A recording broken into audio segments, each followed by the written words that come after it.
get ready to wrap up the month of May. It's Game 2 of the 3-game series between the Braves and San Diego. All season long, Atlanta Braves baseball on Peachtree TV and Fox Sports South, being presented by Academy Sports and Outdoors. The right stuff, the low price. And good evening once again, everybody. Joe Simpson along with Tom Glavine. Glad you're with us tonight as the Braves and Padres get set to hook up in Game 2 of this series. But for the Braves, they've got to score some runs if they're going to win tonight, or any other game for that matter, because their offense is really struggling. The last 10 games averaging under 3 runs per game. Their average with runners in scoring position has really fallen off. Only a 194 mark over those 10 games, and they've scored 2 runs or less in 7 of those 10 games. But Tom Glavine, one of the guys that seems to be helping on the offensive side since he got called up was Jordan Schaefer. Well, when you see some of those numbers where the team's been struggling offensively, what you try to do is try and manufacture the runs. And up until now, the Braves really haven't had anybody in their lineup that can do that for them. With Jordan Schaefer here now, he at least provides a spark and an ability to be able to do some of those things. He can run, he can hit for power, he can steal bases. He's tried virtually every game to bunt at least one time to get on base. So he's doing his things to try and put pressure on the other team defensively. So hopefully he can be a little bit of a spark for them at the top of the lineup. Absolutely. They've needed an instigator up there at the top of the order, and he's providing that. His on-base percentage is now over 400. Well, when we come back, we'll talk about another good young player, and that's Mike Minor, who will make his 3rd start of the year. And he's coming off a good start in Pittsburgh. We'll talk about Mike Minor and his outing tonight when we come back.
Back with you as we get set for Game 2 of this series between the Braves and the San Diego Padres. And a guy I'm sure that you like watching pitch, good young left-hander, and Mike Minor's out there tonight. Yeah, looking forward to watching him pitch, especially on the heels of his last outing against Pittsburgh.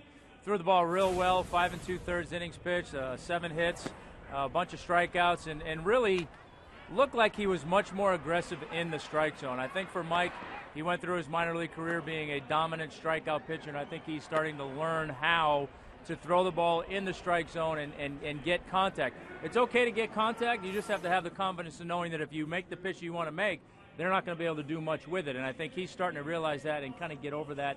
I need to throw every pitch to be a swing and a miss kind of thing. Well, again, for the San Diego Padres, they're a team like the Braves that are struggling to score runs. But if you run into some good pitching, that's always a problem. And tonight, Matt Latos goes for the Padres, and he can always be hard on you. Mike Minor, Matt Latos. Braves try to even the series when we come back.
Academy Sports and Outdoors, by AT&T, by Delta Airlines, by the Georgia Lottery, and by Hyundai. Again, a very warm night here in Atlanta. Some record-breaking temperatures for daytime highs for this time of year. In fact, it's supposed to be about 95 in Atlanta tomorrow. And we've got Game 2 for you of this three-game series between the Atlanta Braves and the San Diego Padres. For Bud Black's Padres, here's their lineup tonight. Chris Denorfia will lead it off. Jason Bartlett, the former Tampa Bay Ray, will bat second. And then Chase Headley, who has hit in 9 straight games. Ryan Ludwig is the cleanup hitter. Jorge Cantu, the former Marlin, will be at first base tonight instead of Brad Hopp with a left-hander going. Logan Forsythe at second base.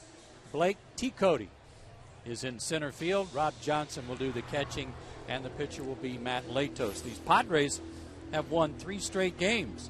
They're now 23-31. They're in 5th place out west, 7 games back of the Arizona Diamondbacks, and they're 14-11, a winning record on the road. And tonight, they'll go against Mike Minor. Yeah, Mike Minor 0-1 with a 5.4 ERA on the year, making his 12th Major League start and 13th appearance in his career. As we talked about in the open, he's coming off a real good start his last time out against Pittsburgh. Went 5 2/3 innings, 7 hits, a run, and 5 strikeouts. And as we talked about, much more aggressive, or appeared to be anyway, much more aggressive in the strike zone, and that would be evidenced by only walking 2 guys. So hopefully that trend will continue for him tonight. Yeah, one of those was intentional, so that was a very good sign. Here's his defense behind him tonight. Brado, Schaefer, and Hinsky. Those have been the threesome regularly out there. A change at second base where Dan Ugla will get a night off to try to regroup. Brooks Conrad will be at second. Brian McCann will do the catching for Mike Minor, as Tom said, on the mound for his 3rd start. The umpires for tonight's game, a veteran crew. Larry Vano will be behind the plate. Brian Gorman at first base is the crew chief, Tony Randazzo at second. Dan Molino is at third. And as we said, a very warm night with some wind, 90 miles an hour, and the wind out of the north at 9 miles an hour, and doing a good job of blowing all our notes around the booth. All over the place. Yeah, I was thinking getting out of the car when I got to the ballpark today. I was like, man, am I glad I don't have to pitch in this heat anymore. It's hot. Got to be in shape. You do, and I'm not anymore. So, would you go down to the tunnel? Would you sit on the bench, or would you on a hot day go down the tunnel? On a hot day like today, I'd pull up that chair down in the tunnel and watch our half innings on TV and sit in front of not in front of the air conditioner, but down there where it's a little cooler. Well, we'll see how it plays out tonight. Chris DeNorfia will lead it off. Again, the Padres have won 3 in a row. They're 7-7 against left-handed starters. And Mike Minor's first pitch of the game is a little high ball one.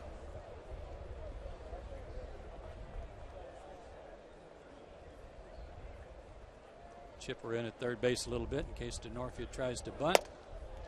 He takes a strike.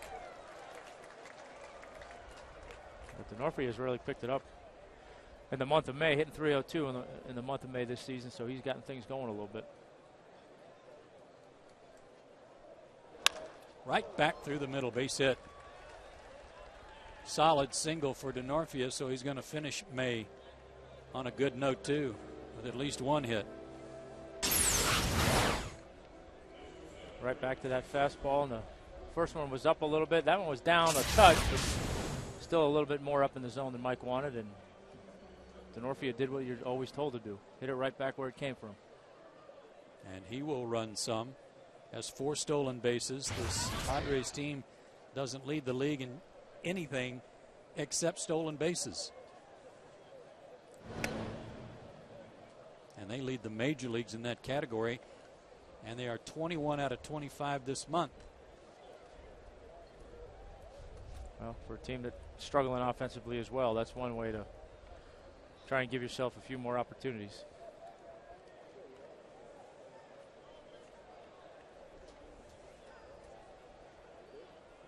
It's a little advice over there from his first base coach, Dave Roberts.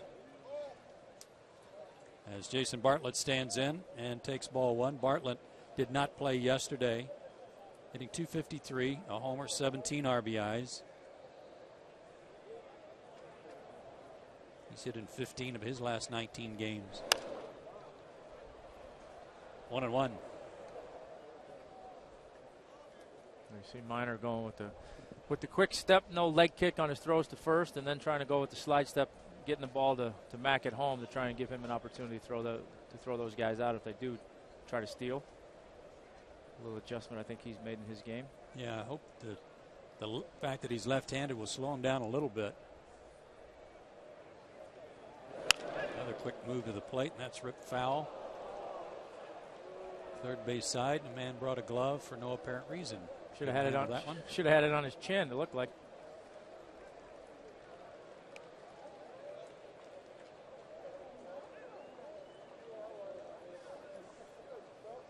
One and two the count.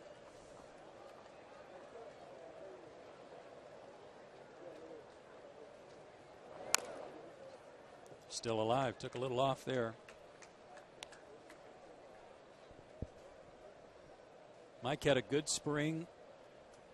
At spring training, he was pitched 10 innings, only gave up 1 earned run. 2-2 at Gwinnett with a .256 ERA.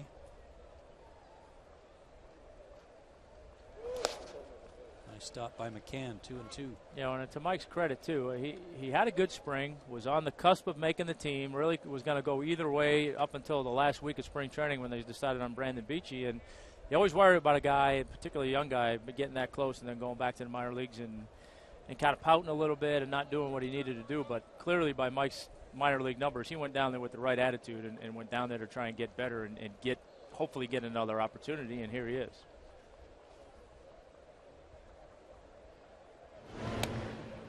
Norfia has a huge lead and draws another throw.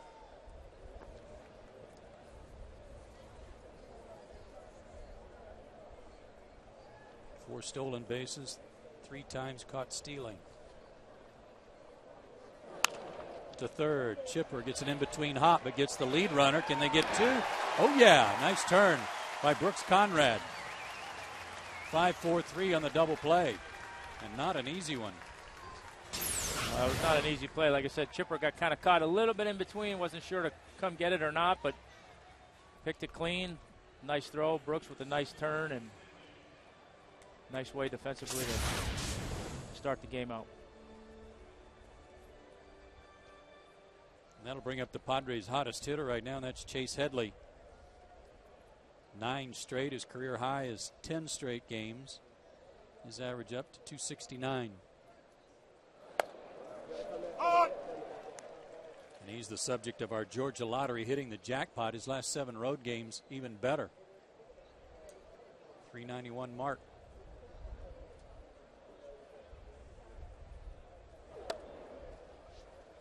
.307 batting average in May. He's hit safely in 24 of 27, so he's got things going back in the right direction.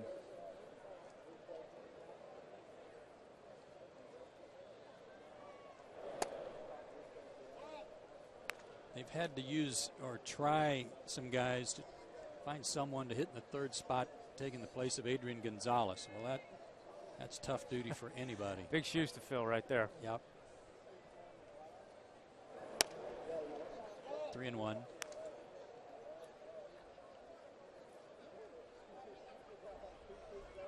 Bud Black doing a good job with this ball club and their lack of offense, and they're still 23-31.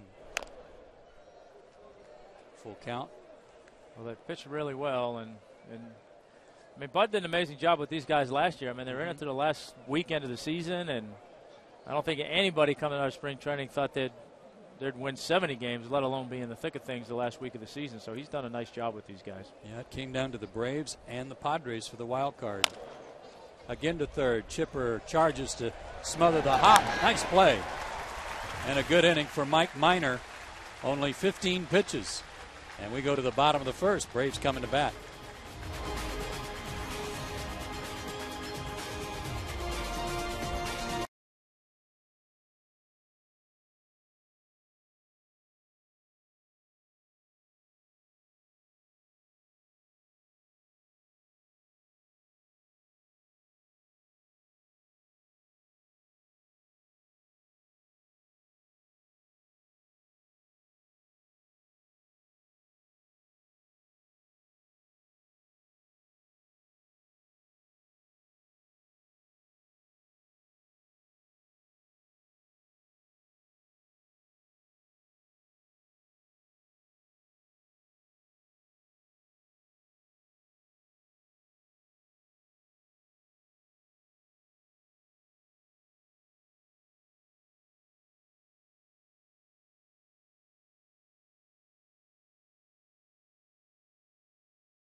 Unscathed, and they'll come to the plate tonight. Here's Freddie Gonzalez's starting lineup. Schaefer, Prado, and Jones at the top. Brian McCann hitting cleanup. Eric Hinsky fifth. Gonzalez sixth. Then Freeman and Brooks Conrad in there. Conrad in at second base. Mike Minor about ninth. And they will face Matt Latos, who's on the mound for his 10th start. 10th start of the year, 2-6 with a 4.08 ERA. Big right-hander, throws hard. 92 to 96 is the high end on his fastball. Curveball, slider, change. Likes to use his sinker a lot to get ahead and behind in the count. And his first pitch is high, ball one.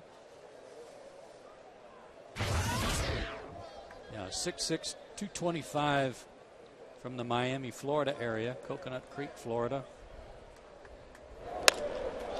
Schaefer sends that one in the air to shallow left center. On the run is T. Cody, and he'll make the catch.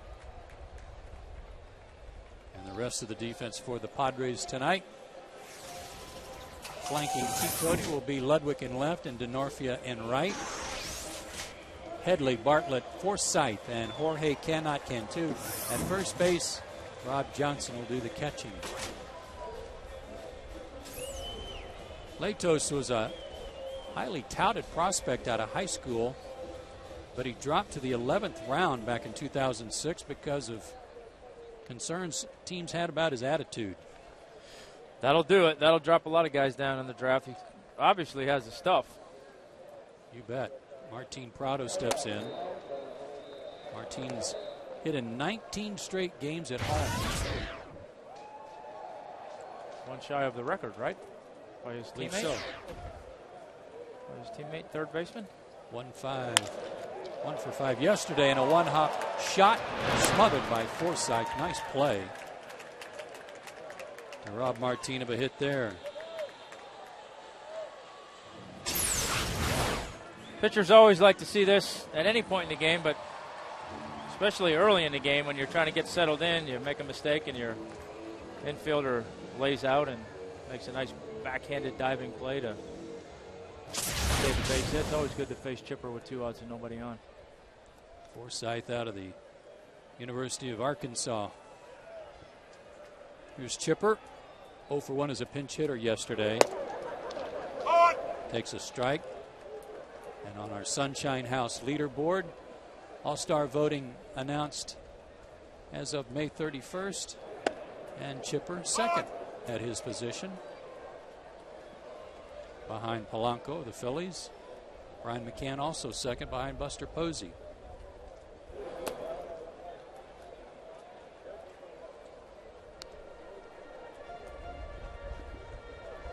Chipper's hitting .250, Tom, but only hitting .213 against right-handed pitchers, which is unusual for him.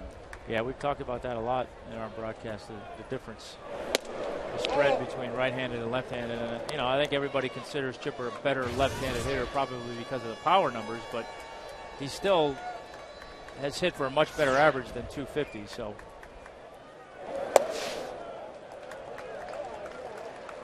0-2 to now 3-2.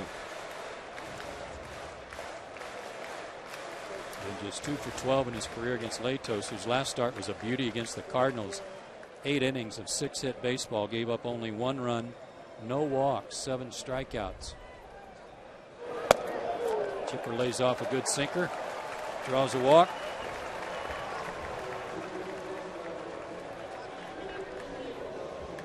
And Brian McCann will be the batter. He's got 3 straight multi-hit games working. He's bumped his average up to .304. 3 straight, 4 of his last 7 games. So I guess it's safe to say he's got it going. Yep.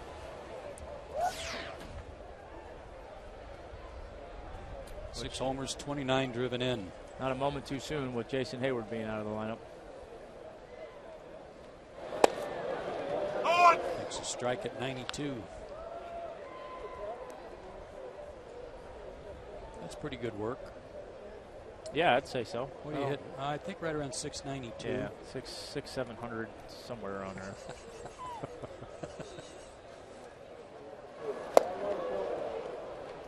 Oh, and 2.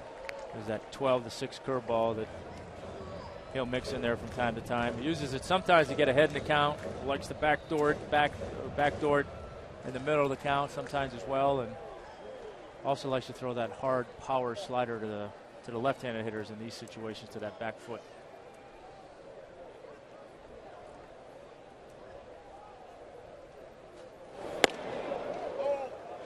As you said, there's nothing wrong with this guy's stuff. He's 23 years old. He did get married, and he claims that I'm beginning to see the light. And I look back at some of the things I did, especially in high school, and think what an idiot I was, but he is beginning to grow up, and if he does that with his stuff, there's no holding him back. No, and you figure obviously he's got the size, he's got the stuff, he's got the makeup to be a good pitcher, and with all that baggage that kind of follows him around a little bit. At the end of the day, you know, you still have to realize he's only 23 years old, and most of us were doing some stupid things at 23 years old. So hopefully he'll get that under control and not let it take control of his career.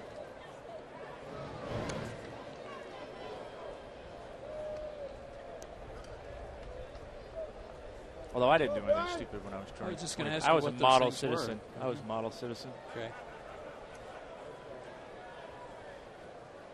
Back to that later. 2-2. Roped hard down to the right field corner. Fair ball. Chipper's around second. He's going to be waved home. No, he's going to be held up by Brian Snitker. Chipper's had a bad knee, not the surgically repaired knee. But he pulled up at third like maybe something else was ailing him. Yeah, I tried to go fastball in for strike three, follow that up with a bad changeup that Max saw up in the zone, drilled it in the corner, and you see Chipper there around in second and kind of turned it on a little bit, and then when Freddie gave him the hold sign, it looked like he grabbed his left groin, so have to keep an eye on that. It's not one thing, it's another. Freddie may be summoning Dior Hernandez or Dan Ugla. We'll wait to see. Eric Hinsky bats with 2 out, 2 in scoring position after the double by McCann. Latos wanted that call and didn't get it. Eric was 0 for 5 yesterday, and he's 0 for his last 11. Still hitting 300.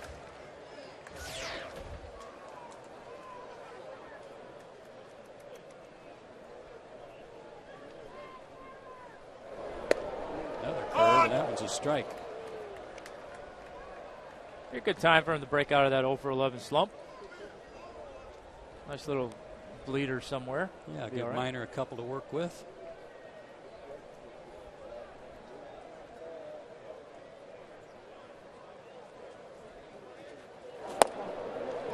Two and one. It's funny, I heard an interview, I think sometime last week, with Freddie talking about Hinsky and talking about how things have changed, where he was going from trying to find a spot for him to get in there and get some at bats to trying to find him a day off now. Change up 2-2. Yeah, I actually asked Eric today how he was. Said, "How you holding up?" He goes, "Good, good, I'm doing all right." It was right before the road trip, the last road trip. He said, "Man, I am so sore." Yeah, as I didn't sign up to play this much. Yeah. 2-2. Full count. That was the same pitch you tried to get Mac on with 2 strikes and then followed it up with an awful changeup. So haven't seen that backdoor slider yet that he likes to throw in these situations. So I'd have to think he's going back to the sinker or maybe that backdoor curveball. And a base open, too. Took a little off, and it worked. Latos strikes out Hinsky and leaves runners at second and third, and that runner in scoring position average continues to suffer.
There to play defense. Looks like he'll be all right. And tonight, our SunTrust solid performance. And how about this? Former Brave JoJo Reyes snapped a string of 28 straight starts without a win, and last night a complete game effort. How about that, Tommy? Well, you know, figured he took matters into his own hands, went out there, went 9 innings. You know, they say he can throw a shutout and hit a home run. Apparently he didn't do that, but good for JoJo. It's hard to imagine he's gone that long without a win, but good for him. And the first pitch of the second inning, Ryan Ludwig lines a single to left. As I recall, JoJo could have hit a homer. He's a pretty good hitting pitcher. Yes. But Ludwig's having a good series. That's his third hit already. 3 for 6. Good start for the Padres in their second inning. Jorge Cantu. Cannot. I disagree. Although this year he's only at $1.97.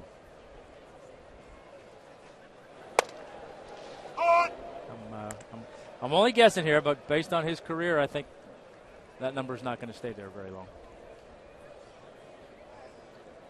Tough out. Unusual to see him hitting below the Mendoza line. Hooks that one to left, but Prado is right there. 1 out.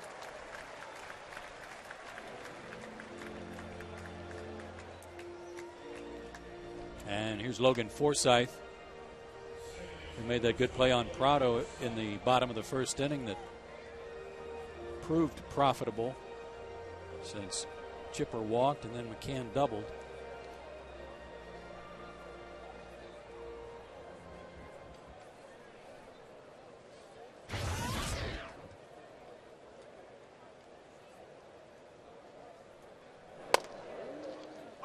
Forsythe 0 for 3 with a walk yesterday, and 2 for 11 on the road trip.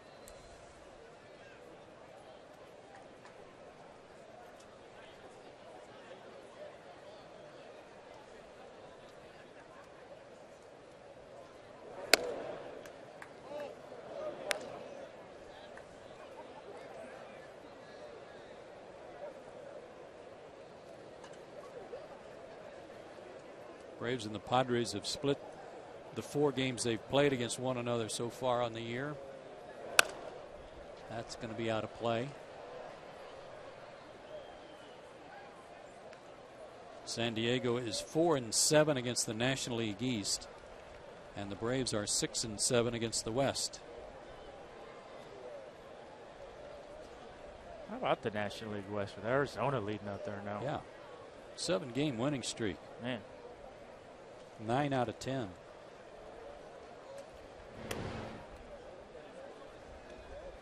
They have a half-game lead over the Giants.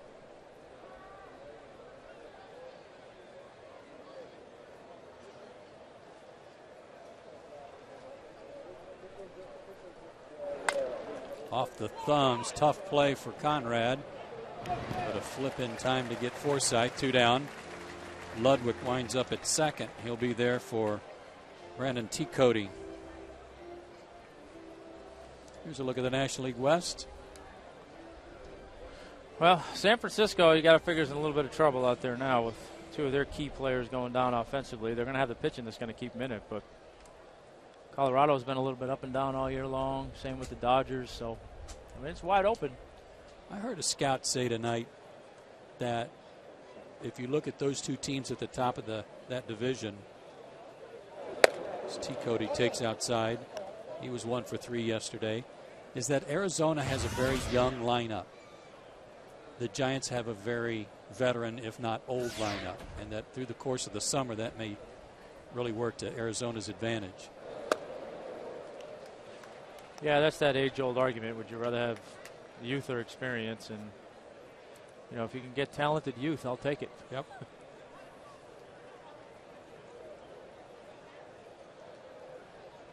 And sometimes those young guys are not smart enough to realize they shouldn't be doing the things that they're doing. They don't know they're tired. Change up. Missed outside, 2-1. And McCann out to talk to Minor, maybe to make sure they got the signs right.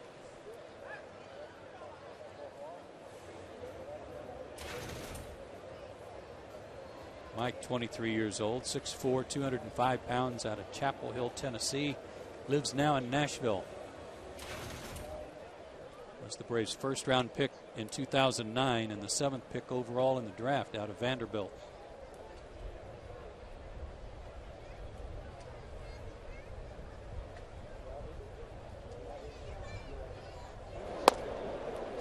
Just missed.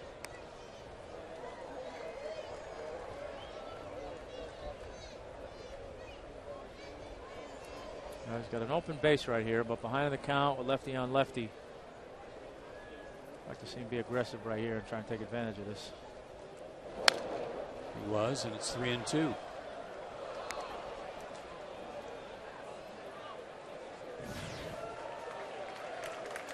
That's Rob Johnson, the catcher, on deck. 2 for his last 22.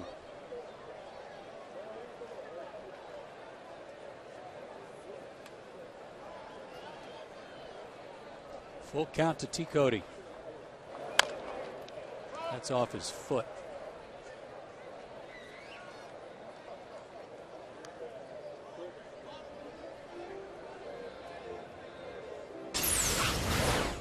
Tried to go fastball away, and it drifted on him a little bit, but I don't know if that hit his foot or not. He's acting like it did, but yeah, I'm gonna say it did. It wasn't a definitive blow. Must have hit him right on the outside. But like any good rookie who just got called up, he's still going to try to run it out. Hobbled though he may be. And he lost him. First walk for Minor. Comes with 2 outs, and Rob Johnson, the catcher, the batter.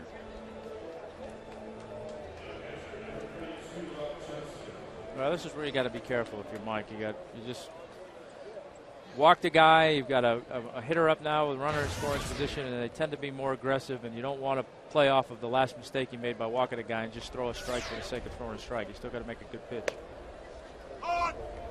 And he gets ahead, 0-1.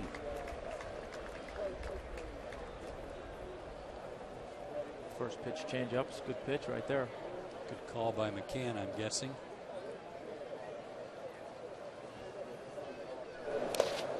In the dirt. That'll be a wild pitch, and 2 runners in scoring position with 2 out.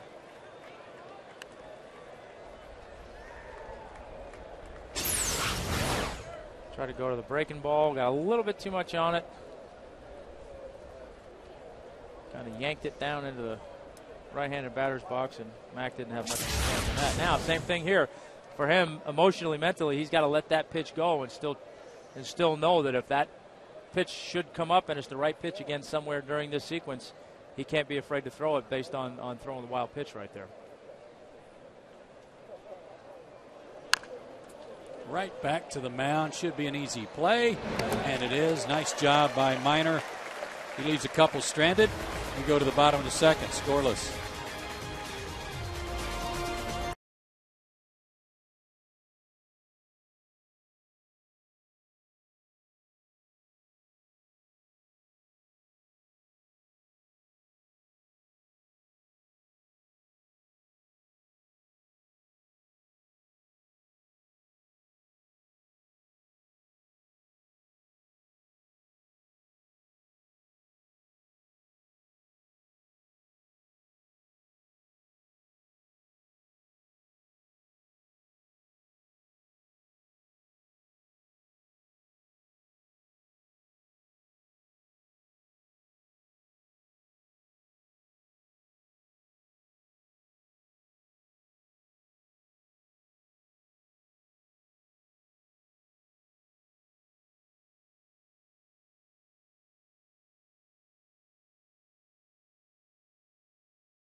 Experience all the comfort and amenities you expect at an unexpectedly low price. Jamieson Inn. Live large, pay less.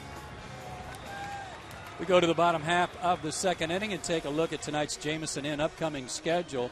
Tomorrow night, it'll be the last game of this homestand, last game of the series with the Padres. Clayton Richard, a left-hander, on the mound for San Diego against Tommy Hanson, who is 5-4. Braves are hoping to win tonight and then have a chance to win the series tomorrow night. Tom and I'll have that game for you on Peachtree TV in the Atlanta metro area, and outside the Atlanta metro area, it'll be on Fox Sports South. Alex Gonzalez leads off the second inning. He's hit in 6 straight, his average at 273.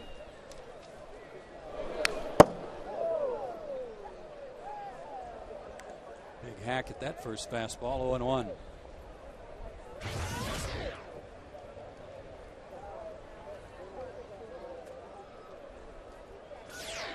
Has 10 hits in those 6 games.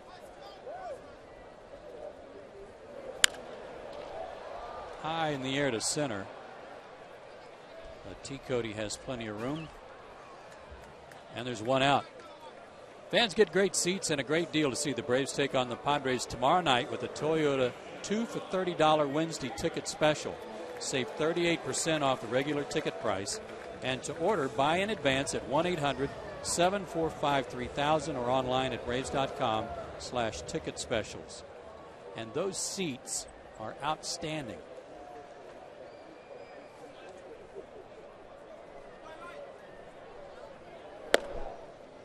Freddie Freeman steps in and takes a strike. Those seats that are available for 2 for $30 are the seats that are closest to the field in the outfield, like flanking the bullpen, Braves bullpen. That whole bowl around from foul pole to foul pole, those are outstanding seats at 2 for $30. And real close to the action, too. Catch a home run ball, yell at the guys in the bullpen. Yell at the right fielder for the Padres or left fielder. Talk to Eddie. Yeah. See, look at him right now. Man of the people out there. Mm-hmm.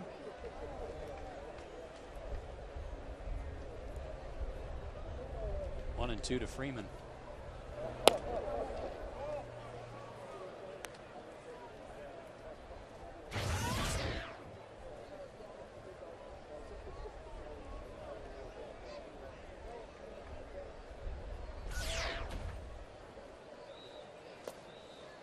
And a full count to Freeman.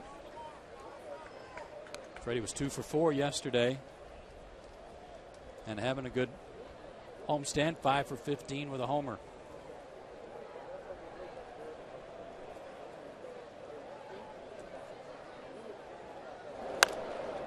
Out of play.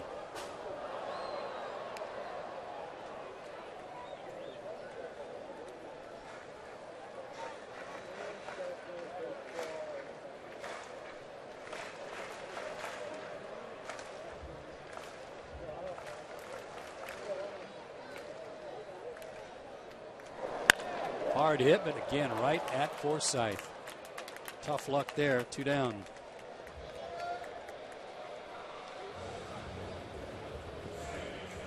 The Braves saw Latos out in San Diego when Atlanta took 2 out of 3 from the Padres, and it looked uglier than it was. The Braves won the game 7-0.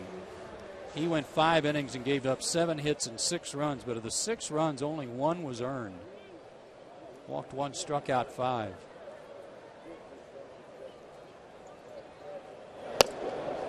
As Brooks Conrad steps in, he's giving Ugla a night off. Brooks was 1 for 2 yesterday, giving Chipper a rest.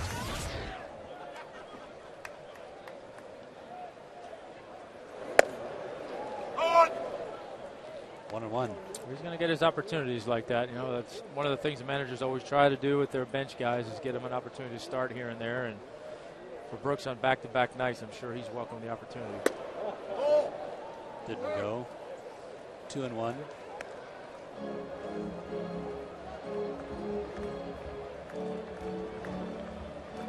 Freddie's really been forced to go to that bench with the injuries and guys struggling and just trying to find something to get things going. Popped up and out of play. Rob Johnson, the catcher, had no idea where that went. 2-2.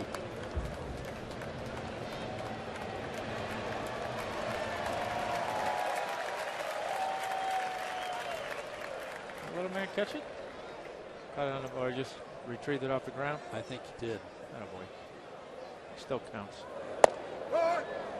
Got him looking. Latos has his second strikeout. We go to the third inning, still scoreless.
How about this? A lot of commencements going on in colleges around the country. And today, our own Hank Aaron received an honorary doctorate of humanities from Princeton University, awarded for making America a better place with his, quote, imperishable example of grace under pressure, unquote. That's well deserved. And anybody who's had an opportunity to talk to Hank and about that chase for 715, it's amazing some of the things he had to go through and endure. And I'll tell you what, that very well deserved. Congratulations to him. Matt Latos 1 for 16 on the year, but that one hit was a homer. He's behind in the count, 0-2. I'm sure that at Princeton, Hank had to wear, those real pretty robes, flowing robes with all kinds of pretty stuff around his neck. I just hope they made him wear one of those funny hats. Oh, absolutely. Flat little felt hats. I'm sure they did. I'll bet he was decked out.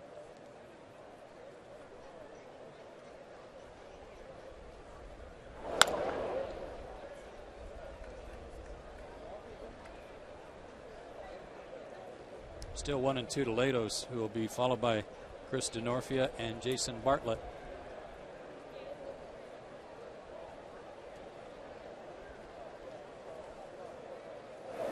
Struck him out. First one of the night for Mike Minor. DeNorfia singled his first time up, sent a hot shot right back through the middle, and wiped out in a very nice double play that went around the horn.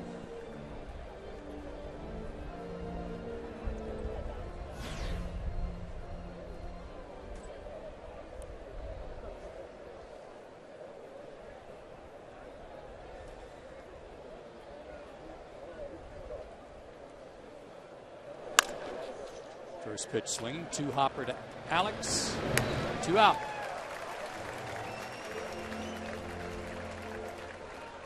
Pitchers like those first pitch outs, and infielders like those big bouncers. Yes, that's perfect. Yes, they do. Good on both ends.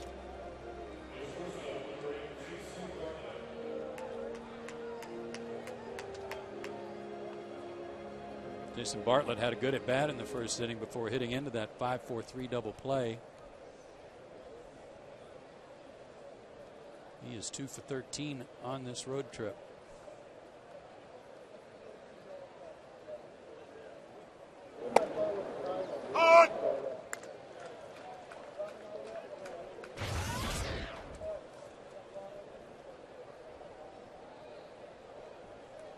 Road trip that started in Washington, where they took 2 out of 3 from the Nationals. The last 2 games of that series, and then one yesterday. 3 in a row for the old Pods. That's going to end tonight. I like your way of thinking. Change up 1 and 2. I'm really using that pitch a lot here early on. I can't imagine a left-hander doing that, but well, you know, he is a smart kid. We'll see how it works. It's worked for some people. Yeah. 2 and 2. Back-to-back changeups. I like that. I just like the fact that he's pitching. You know? Yeah. He's not just rearing back and fogging. He's doing some pitching, and I think Brian McCann's doing a good job of helping him out too. I know a couple times I saw him in the minor leagues, and you never know with minor league radar guns, but he was, you know, a 94, 96 consistently, and everything was power, power, power. And so far early on, he just hit 94 with that fastball, but he's been predominantly 90 to 92 with some sink, some run, good location, and I think eventually that's where he's going to realize he can settle in and pitch effectively. Let's run the count full now, 3 and 2. 2 years ago, Jason Bartlett had himself quite a year with Tampa Bay. A .320 average, 14 homers, 66 RBI, stole 30 bases, scored 90 runs. And he worked a walk. Second walk for Minor. And after what looked like might shape up to a real quick inning, he's in the stretch again. For Chase Headley.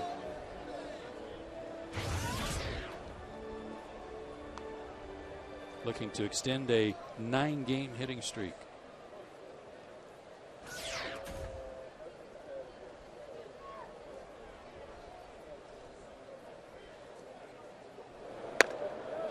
On. 0-1. Heard a lot of people cheering for Chase yesterday in the stands. I got to figure out. Well, he's living in Knoxville. Not too far away. No. He was a second-round pick in 2005. Probably come see him while he's here. Maybe run up to Cincinnati when they're in Cincinnati. Started his college career at the University of Pacific and then transferred to the University of Tennessee, where he was an All-American. Sounds like he made a good choice by transferring. Yep. 6'2", 200-pounder.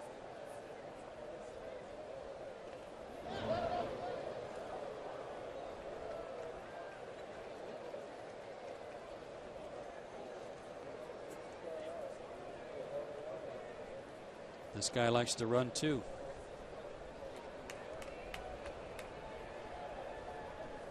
Good lead for him. Not going, and a drive to deep left center. Don't know if the park will hold this one. It is just short of the wall, but with Bartlett running with 2 outs, he's going to score from first. And that 2-out walk comes home to roost. It's 1-0 San Diego, and Headley's hitting 10 straight, and that ties his career high. Well, he's been hot. Try to go fastball in and throw it down the middle. And for a guy who's in the midst of a 9-game hitting streak, that's why they don't miss those pitches when they get them. 19th RBI for Headley. And the Padres draw first blood. Here's Ludwig, who singled on the first pitch of the second inning. He drove in 2 of their runs yesterday, 2 of their 3. And he's first pitch swinging again. In between hop for Alex, but he handles it just fine, and the inning is over. A 2-out walk and then a double by Headley. Padres up 1-0.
By Quick Creek, by the Home Depot, by Academy Sports and Outdoors, and by Joel and Associates.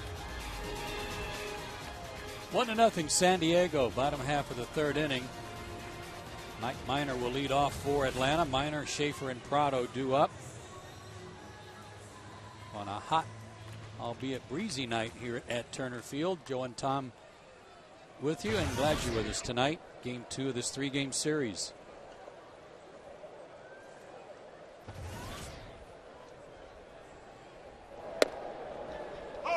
And Matt Latos goes to work with the lead.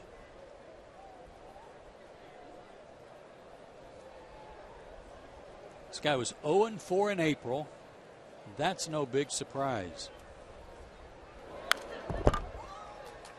He's 2-2 in May with a 3.45 ERA. Last year, he had a horrible April, but after April, he went 13-8 with a 2.52 ERA.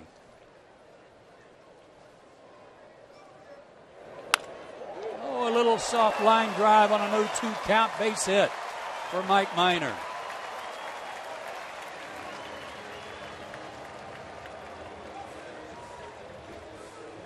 That would be the proverbial take 2 and go to right there. That's his first base hit, too. Waited on that. Yeah. Swung at that curveball like he knew what he was doing.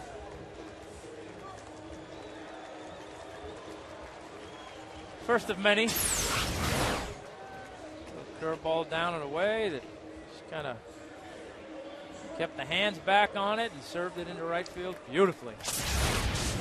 Dan Douglas sitting in the dugout going, are you kidding me? Yeah, you always have a hitter sitting there on the bench saying, come on, really? Jordan Schaefer flied out his first time up. Oh, and a one-hopper right back to Latos. If the ball found his glove, and they'll turn it into 2.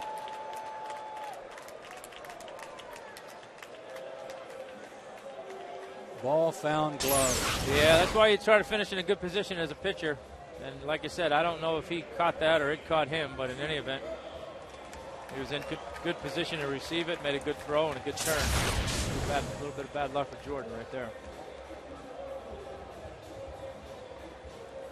Yeah, I was looking at the game notes that you just said about Latos. It's amazing how his 2 seasons have mirrored one another in that regard, and as far as April is concerned. He's also their guy that gets very little run support. He's got 1 to work with already tonight. Yeah, they're probably sitting on the bench saying, "All right, kid, there you go. There's your run. Make it count." And his 6 losses. He's got a combined 7 runs scored for him, so tough to win that way. And shut out 3 times. Martin was robbed of a hit in the first inning, a 1-hop shot that Forsythe made a diving stop on.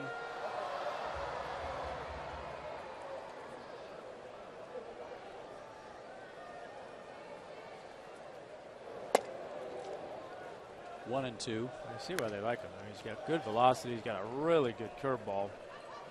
He can bring that change up along a little bit as he goes. Got a chance to be pretty good.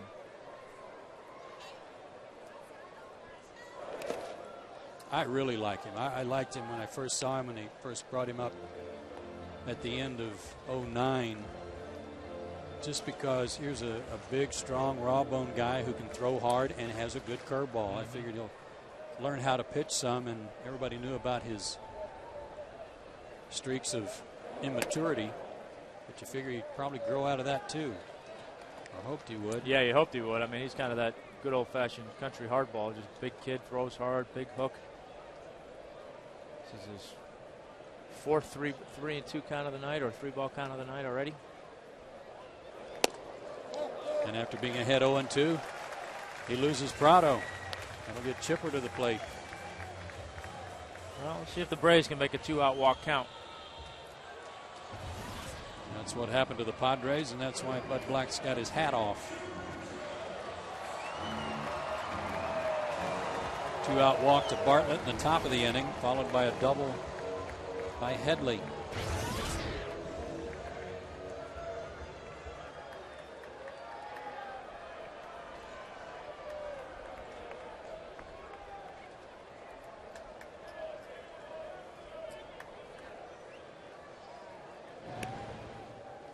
There's always an old saying about a team's offense. If you've got, 4 or 5 guys going, you don't need everybody. If you got 4 or 5, you're okay.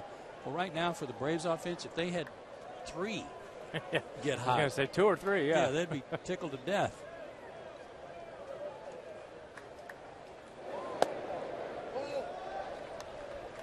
Yeah, no, it's a luxury when you got 4 or 5 guys going at the same time. That's when you're consistently scoring 4 or 5 runs a night. Sometimes you'll score 7 or 8, but when you've only got two or three guys going, it's tough.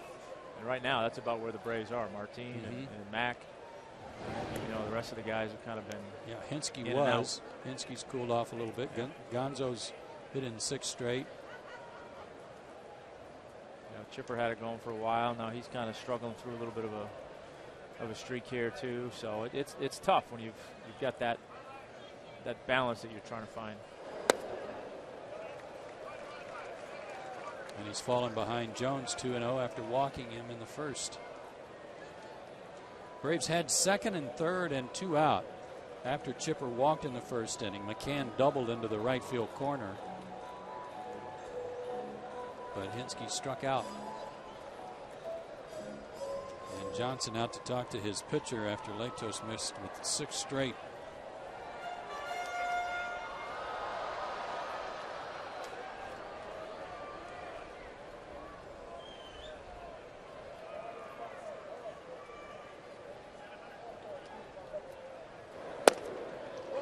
One thing he did at the beginning of last year, Tom, as he misses again, is he moved from the third base side of the pitching rubber to the far first base side. He said it helped him bury his slider down and in on left-handers. Well, I could see that. I could also see it giving him a better angle on his sinker too. It's going to keep it in the zone a little bit longer from that side of the rubber. See if Chipper's swinging. He is, but over there plugging up the hole is Forsythe, and he'll throw him out. Good defensive setup for the Padres. Saves a hit. Braves lead 1. We go to the 4th. Padres lead it 1-0.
Field. Time for tonight's AT&T U-verse trivia question. Put your thinking cap on, Mr. Glavin. Chipper has 53 career hits in extra innings. He's the active leader. Since 1980, who has had the most hits in extra innings? Meaning someone that's not active. Okay. Extra innings, no longer active. All right. Jorge Cantu popped to left his first time up.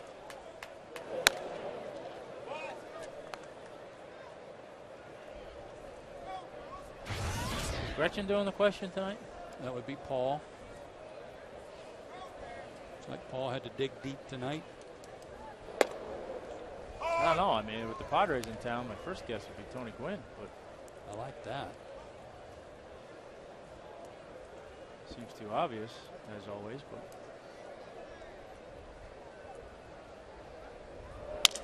Broken bat grounder to short. Alex bobbles. Has time and gets him. One out.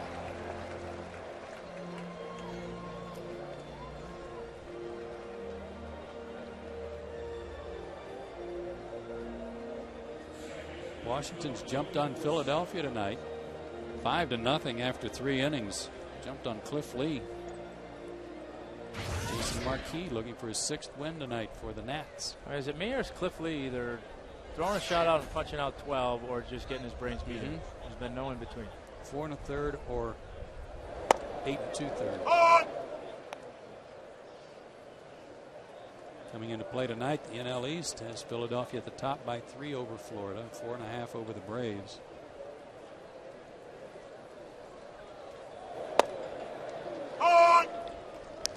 Phillies won 7 out of their last 10.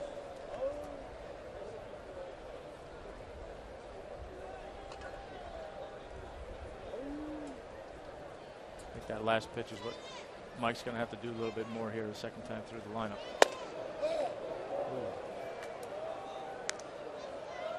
Did the little 2-step there. I think he thought he had that one. Pretty good pitch, 93.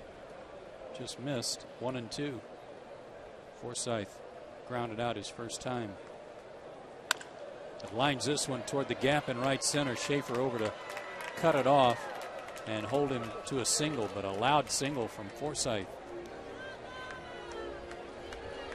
He's at first with 1 out for T. Cody, who walked his first time up.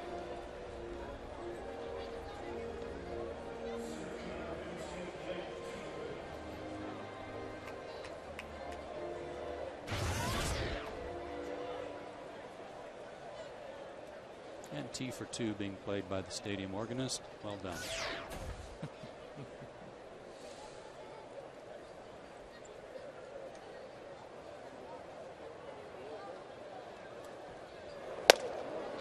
Swing and a miss.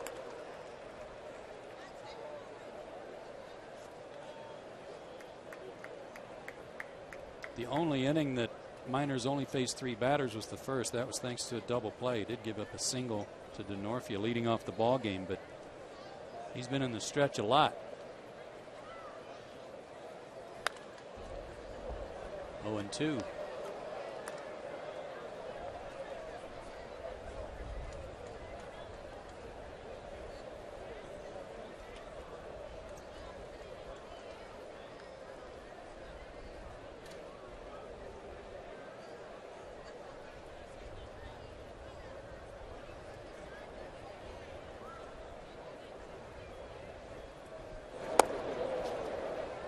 Lays off a breaking ball.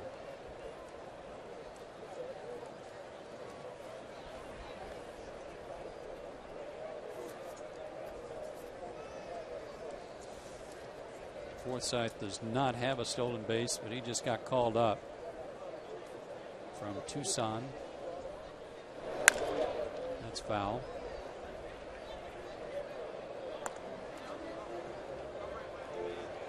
T. Cody, if you weren't with us last night, was called up from Double-A, San Antonio.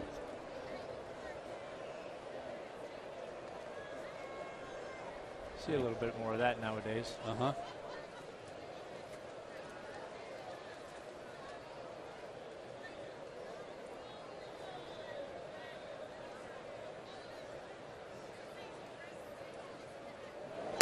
Got him.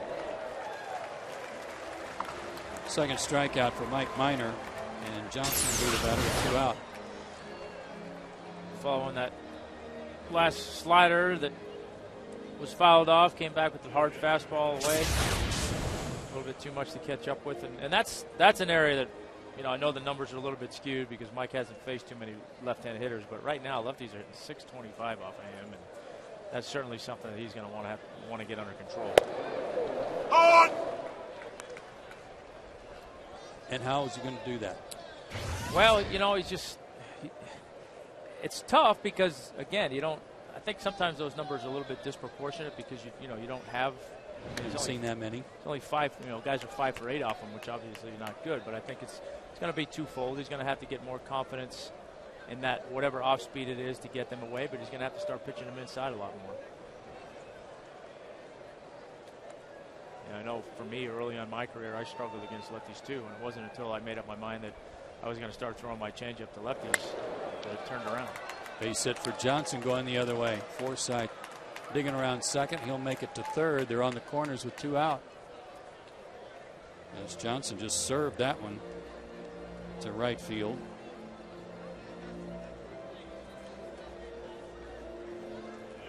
And here is Latos, and check it out. San Diego's hitting with runners in scoring position, including tonight. A .312 average. That's second behind the Cardinals in the major leagues, but at home, just a $124. That is a very odd split. Hard to figure that one. Latos struck out his first time up and takes a strike.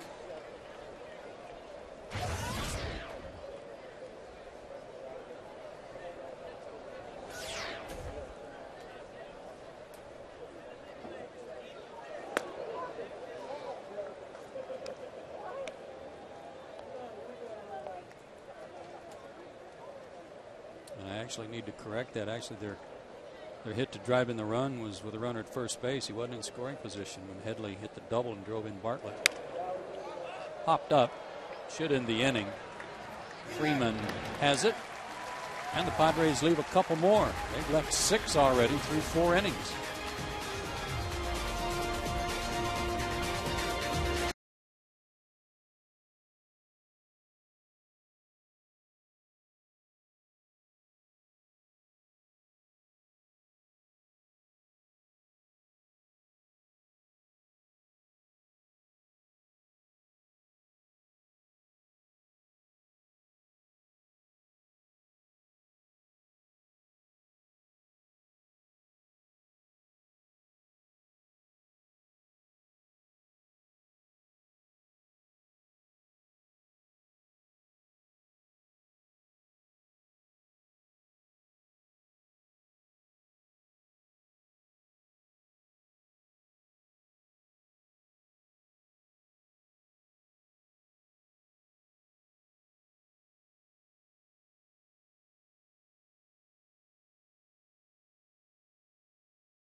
Is being presented by Academy Sports and Outdoors. The right stuff, the low price.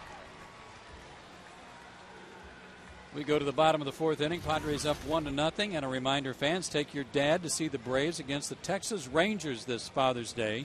Meet former Braves Sid Bream, Gaylord Perry, and Johnny Estrada before the game. And then see Montgomery Gentry in the post-game concert benefiting the Prostate Cancer Foundation. For tickets, visit Braves.com.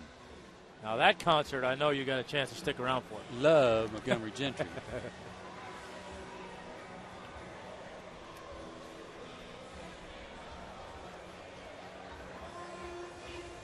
It'll be great to see Sid and Gaylord and Johnny Estrada back at the ballpark too.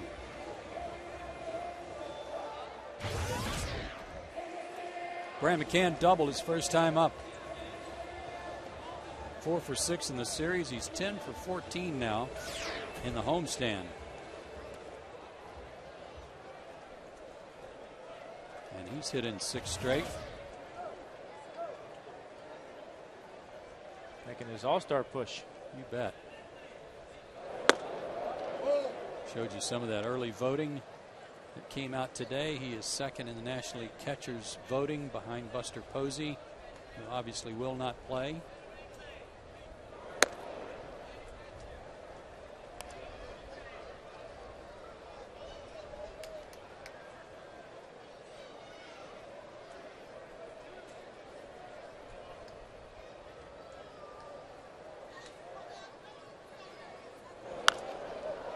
Had a good cut at a 2-0 pitch, but fouled it back.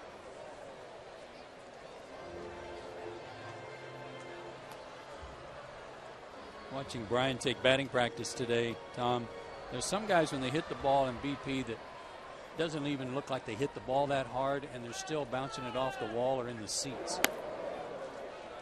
Yeah, just amazing how the ball jumps off their bat. Yeah, that's when one of them. That's how you know they're locked in. It just looks effortless, and everything is in sync and in stride. And like I said, it just hits the bat, and phew. You know, there are some guys too that I remember Andres Galarraga. Whenever he hit a ball hard, it just had a different sound than when other guys hit it.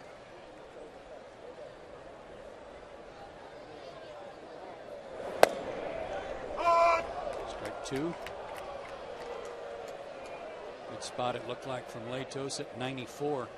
Full count. Another 3-2 count.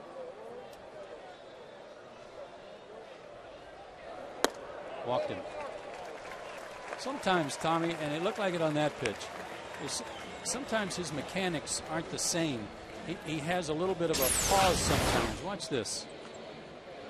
Yeah, a little pause right there. A little slower. And then, but after that pause, he kind of then speeds everything up, and he doesn't do that every time. Now, you wonder if sometimes when he's taking a step back, if he's getting his foot into the rubber wrong or in a different place, and he's just trying to reset himself. Braves have their leadoff man aboard. Here's Hinsky, who struck out his first time up. Oh! 0-1.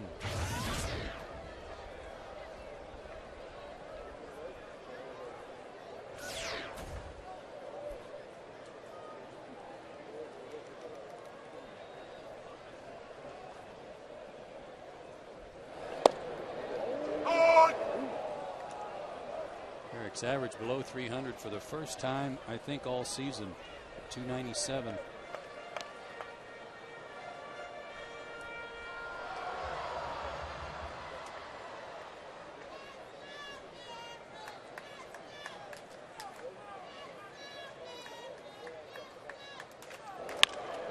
Tried to pull it through the hole and got under the glove of Forsythe. He recovers, but not in time. It'll probably go as a base hit, and it came on another 0-2 count.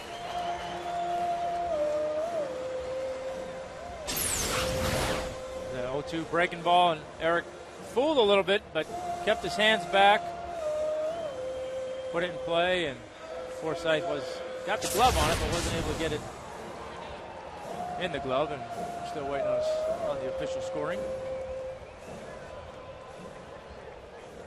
Good call, base hit.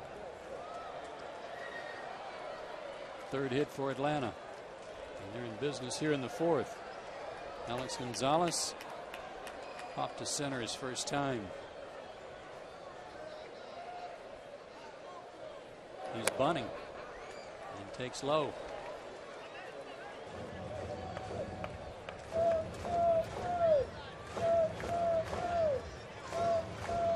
And Snitker the signs. make sure everybody's eyes are on him when he's giving them.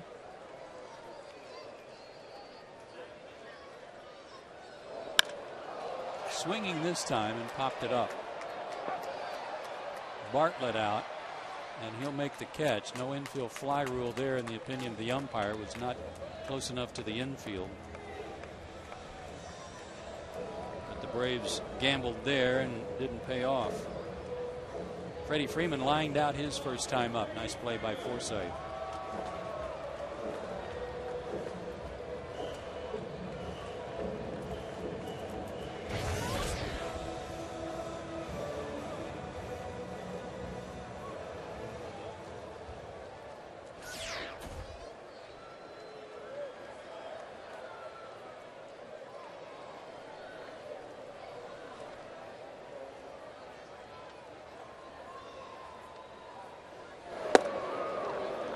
Showed you that number at the beginning of the broadcast, some of the numbers for the Braves and their offensive woes lately, and one of them was hitting with runners in scoring position over the last 10 games, and it was under 200. 0 for 2 tonight.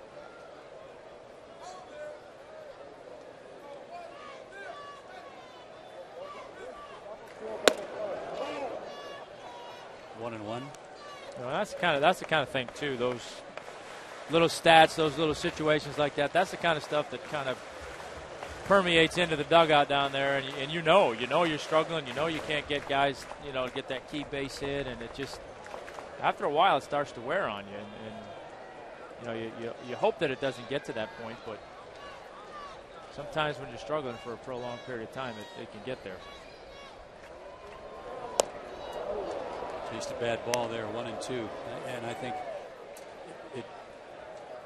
it makes guys start trying to do too much, trying to pick up the slack. Yeah, it's hard to be patient. It's hard to be patient, guys. You're right. They take on too much, try to do too much.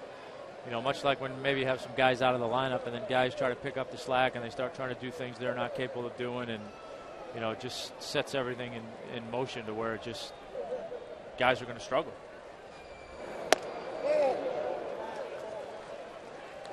Just missed inside.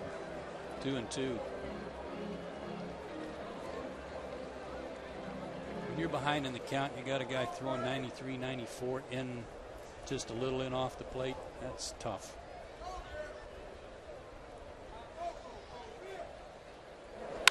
Line toward the gap. That's going to get down. That'll at least tie the game. And the big Diesel is on his way to the plate, too. Hinsky chugging around third. The throw off the mark. Braves lead 2-1.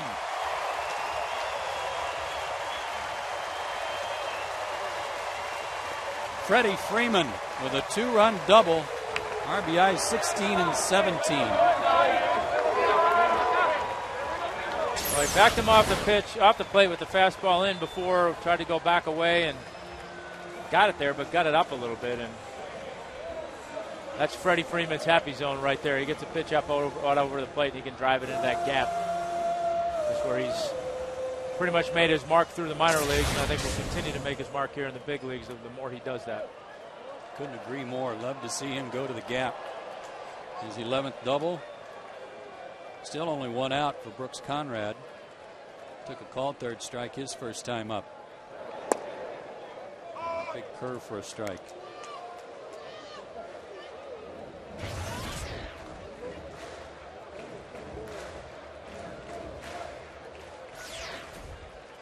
Leadoff walk got all this started.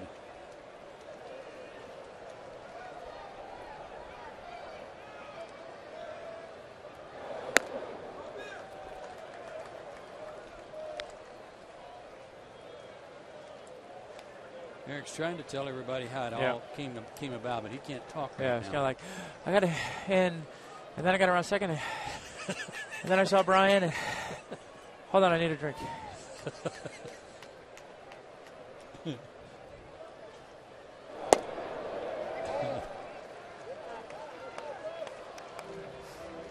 Ten one to Conrad. You can do all the conditioning you want. I don't care what you do. That run from home to third or first to home, that's a long way. You know it is, and a hot night, too.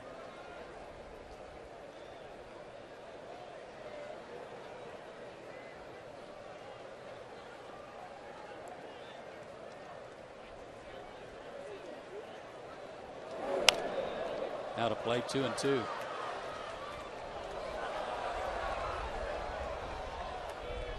This is a situation where Brooks has got to expand his zone a little bit with the pitcher on deck. Try to get that runner in. Yeah. Another one of the reasons why batting eighth is so tough. Yeah, you just don't. I mean, you don't know what you're going to get right here. You might get a slider in the dirt. You might get a fastball down the middle. I mean, you don't know. Fights that one off. Headed toward the seats. Headley over to have a look, but it's out of play.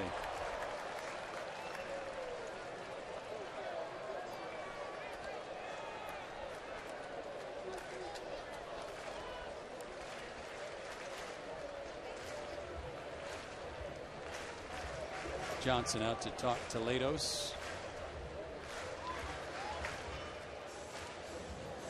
Bringing the shortstop in, maybe thinking there might be some sign relays or locations being given away. But you'd figure maybe in this case, if there's ever a case where Brooks might see a pitch to hit, this could be it. Because, I mean, even here, if you walk him, you put Minor in a position where he can lay down a bunt, and now you're going to have to face Jordan Schaefer with two guys in scoring position. So that might force him to be a little bit more aggressive here than he otherwise might be. Good point.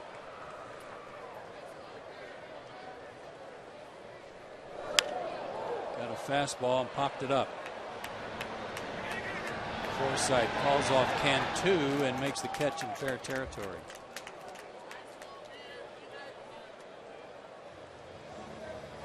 And Mike Minor up there, he's batting 1,000 tonight. He got his first big league hit on an 0-2 count back in the third inning.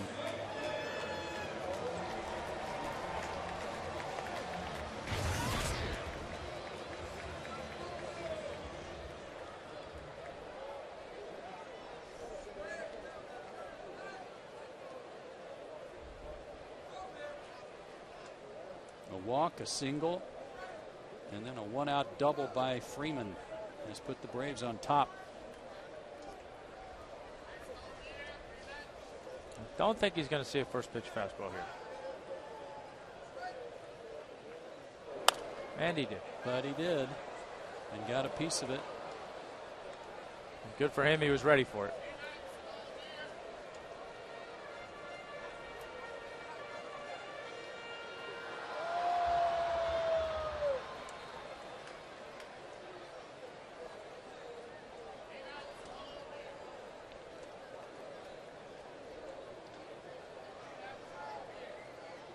Two-out runner at second. Just a touch tardy, 0-2. 94 up in on the hands. Trouble was he swung about 88. I was going to say, as far as he was concerned, he was right on it.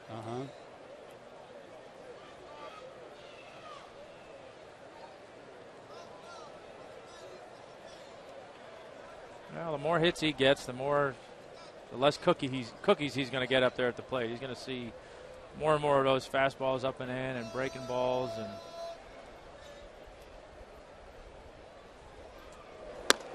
And struck him out. No cookie there.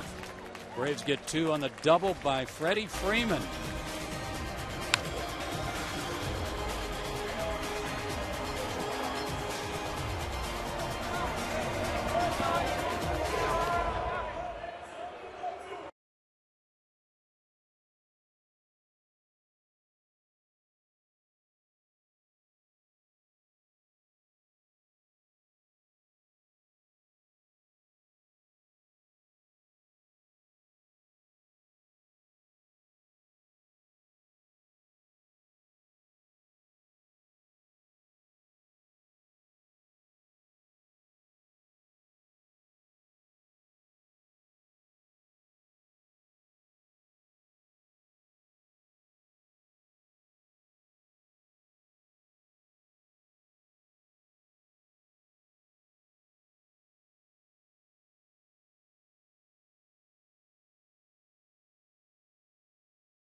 question of the game. And tonight, Tom, Mikey in Blairsville wants to know, why doesn't the drill ever win the tool race? Well, there's a lot to break down here, but, I mean, every race, you think he'd be ready for it by now, but right out of the gate, somebody knocks him over. And then you see that big Band-Aid. He's obviously injured. Looks like he got a cortisone shot in the temple or something there. So that can't be good. But, I mean, I don't know. You have any thoughts? Well, I'm just looking at him right there. I think his bit's too heavy. Well, that could be the case. I mean, he just, he tries and tries. He might be the fastest guy on the track, but it just seems like there's always a little something set up for him. Tonight, he got the brush off. Yeah, nobody ever wants to let him draft, that's for sure. They're all looking to bump him and spin him out of control. But, hey, he really keeps plugging away. I think he's going to win one here soon. Let's hope so. Top of the order for the Padres. Chris DeNorfia has singled in 2 trips.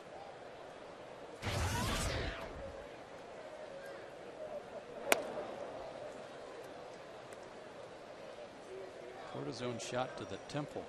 I must say, that's one of the few places I don't think I ever got one. Mike Minor pitching with the lead for the first time tonight. Be an important inning for him at the top of the order. Good change up, 2-2. Pitch has been effective for him tonight. When he's being aggressive with his fastball and establishing that, I think he can get away with that. Changeup wasn't where he wanted it, but fooled the hitter on the speed more so than the location. Hard hit down the line, fair ball. That'll be extra bases for DeNorfia. Prado over to get it, and DeNorfia with a big turn at second, but he'll stop there.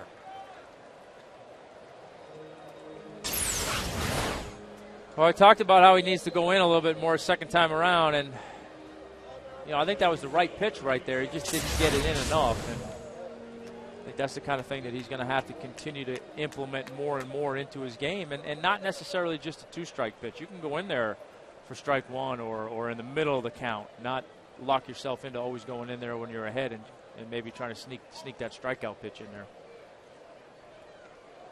Bartlett has hit into a double play, walked and scored a run. Try to get the runner over to third base at least.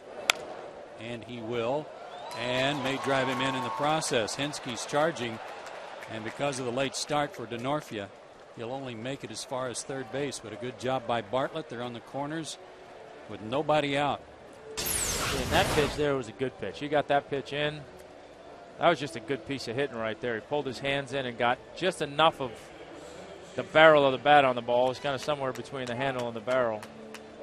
That pitch, if he doesn't pull his hands in as good as he does, that ball jams him off the knuckles, and maybe he advances the runner, but he certainly got an out. And here's Headley, who drove in the only run for the Padres so far tonight with a double in the third inning.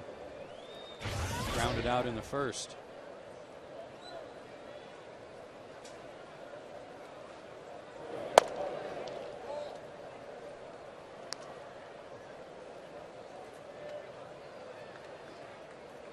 Braves just took the lead. You'd like to have a shutdown inning, as Tom said, an important inning for him, but he's in trouble already. Got away with that one, 1-1. Well, and this is the inning where this situation where you got to manage your expectations a little bit. Right now, I think you trade a run for 2 outs and stay out of the big inning and still keep your team in a chance to win the game. Obviously, if you can somehow, get a strikeout here or a pop up where the run doesn't score, then you can start thinking more in terms of getting out of the inning without any damage. 2-1.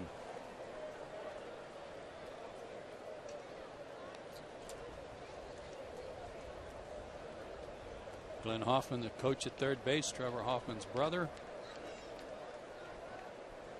letting DeNorfia know what's going on.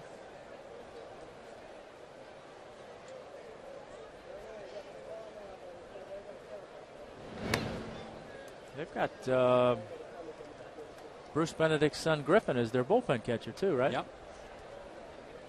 Hard to believe. I think the last time I saw Griffin, he was my son Keenan's age, 2 years old or somewhere in that neighborhood.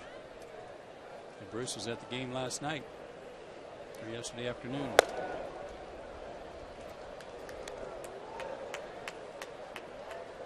There he is. There's Bruce. There's Pop.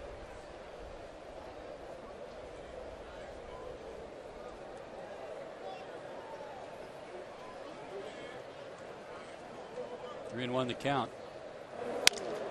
Might be 2-1 hopper. Out there, out there. They get the double play and concede the tying run. No RBI. 2 outs, nobody on for Ludwig.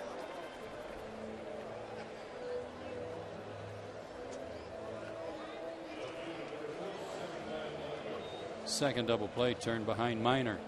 Yeah, I know he's probably a little bit disappointed right now that he gave the lead back, but in the long run, that's exactly what he needed to do as a pitcher for this team right now, is get out of here without a big inning and get back in there and give these guys a chance to go to bat again. In the long run, that's going to give the team a chance to win.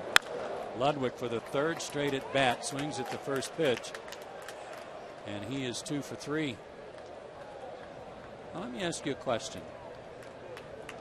I know we keep a scorebook up here, and we're following this pretty close, so it's easy for us to look back and see what a guy did in the first, and in the case of Ludwig, the third inning. But as a pitcher, don't you know he's hit the first pitch the first 2 times up? Absolutely you do, and I'm sure there's something in the scouting report that says, look, this guy, as soon as he gets in the batter's box, he's swinging. So, yeah, I think that was a breaking ball that he threw right there. I think he's hit three different pitches each time up, either speed or location. You know, but yeah, I mean, those are the kind of guys that you know, okay, the minute they get in the batter's box, it's 0-2. You can throw him a ball in the dirt on the first pitch, and he might swing at it, you know, because they're just so conditioned to do that. But those are things that Mike will learn how to do as he gets a little bit more experience. Cantu pops one up into shallow center. Long run for Schaefer. Gonzalez out with an over-the-shoulder catch to end the inning. Another nice play turned in by Alex. But the Padres tie it up. We go to the bottom of the 5th.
Locked up at 2 apiece. Here's our McDonald's fan of the game.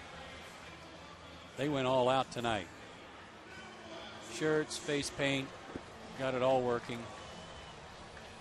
They got it all, that's for sure. I wonder how long it takes to get that stuff off. That one girl on the right even had like glasses painted on her face.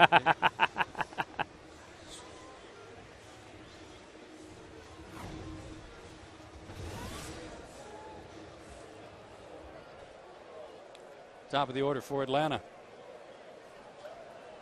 Well, that's what we talked about in the open. See if Jordan tries to lay down a bone or do something here. Slow curve for a strike. Corners are drawn in a little bit in case he does try to bunt. That's to his advantage if he is swinging away. Hits it hard, but right at Cantu. That's what you like to do if they're drawn in, is try to hit it by him, but that was right at The first baseman, one out.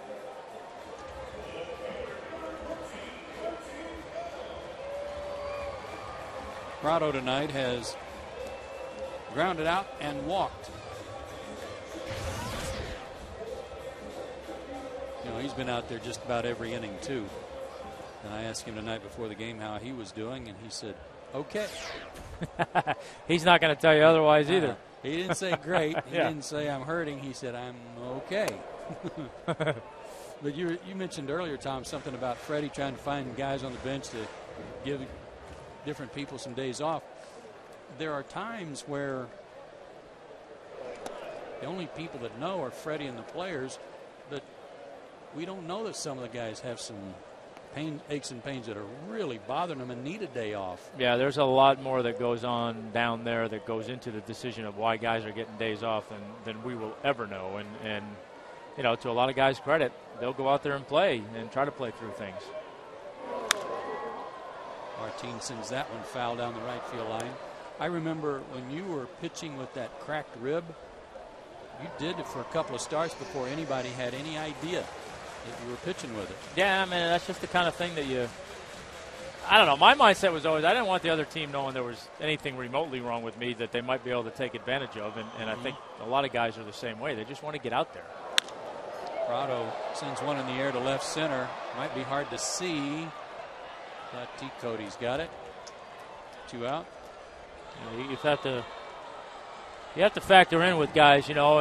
It's like you always hear, and we always used to talk with Chipper about, you know, Chipper Jones at 80% in the middle of your lineup is better than a lot of guys at 100%. And I think a lot of guys have to factor that in. Martin Prado, you know, maybe he's dinged up, banged up, a little bit tired, but, you know, 80% of Martin Prado is better than a lot of guys across the board. And you just want them to get out there and do what they can. And it may not be spectacular all the time. Chipper hooks one foul. You know, and for Freddie right now, he's struggling, like we said, between Jason Hayward being hurt and you know, Dan struggling a little bit, and he's got to be careful about not giving Brian and Chipper the night off at the same time. Right. So there's a lot going into it right now.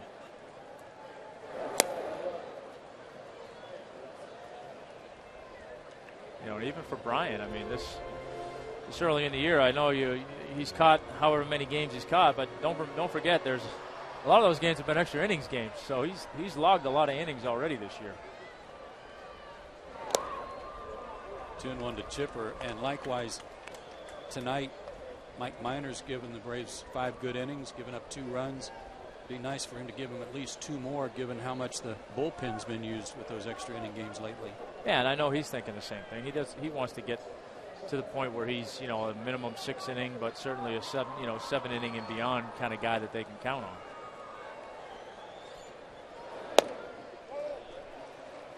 That one just missed. 3-1 now to Chipper. Jones tonight has walked and grounded out.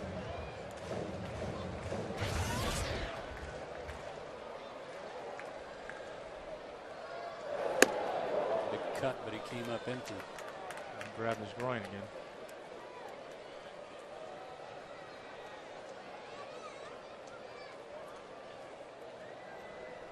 He just joined us. He was on base when McCann doubled in the first inning and pulled up a little lame at third. And now he walks with 2 outs.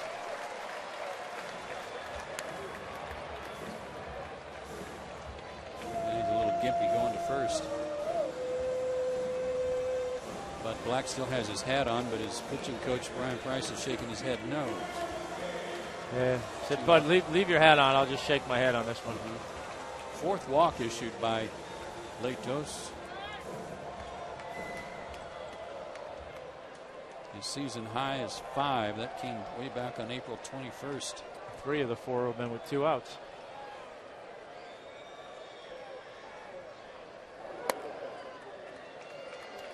And McCann gets ahead in the count. He has doubled and walked.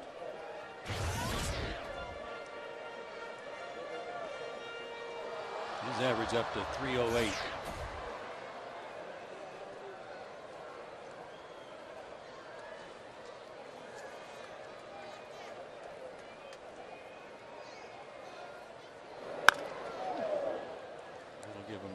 heads up in the dugout. McCann came into the game with 19 walks. He now has 20 against 31 strikeouts. That's outstanding for a guy that has his offensive numbers. And a catcher. And a catcher.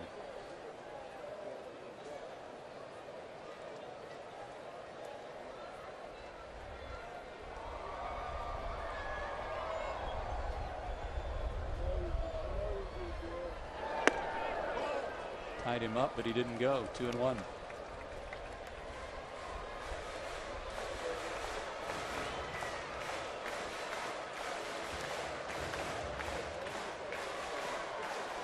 McCann now 4 for 10 in his career against Latos.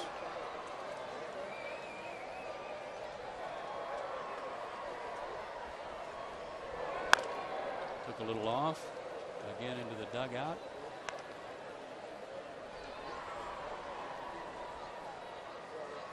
That had Mike Minor scrambling.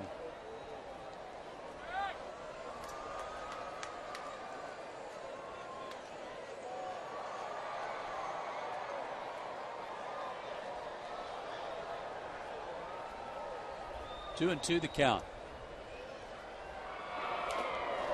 Swung at a bad pitch. Johnson will have to throw him out, and he does. But a good comeback after the 2-out walk.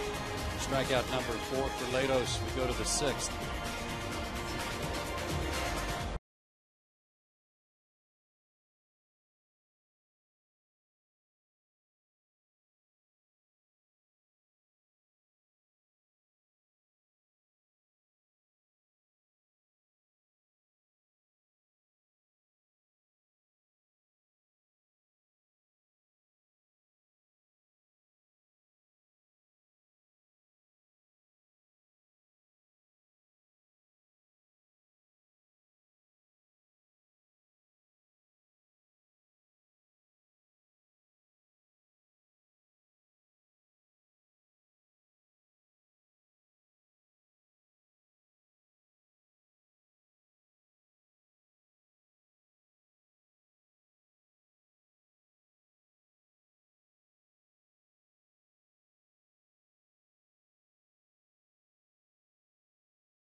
Answer to our AT&T U-verse trivia question. Wanted to know, since 1980, who has had the most hits in extra innings? You going to stick with Tony Gwynn? I'm going to stick with Tony. I'm going to go with another guy who's a former Padre. How about Dave Winfield? Way to go. Thank you. I think you're like undefeated. Thank you very much. No, I've missed a couple. Oh, did you? Yeah. Okay. And just, you know, there's no cheating on that one. I answered that one right away. Yes, you did. No texts, no messages, no media guides, nothing. Okay. Take that, Paul.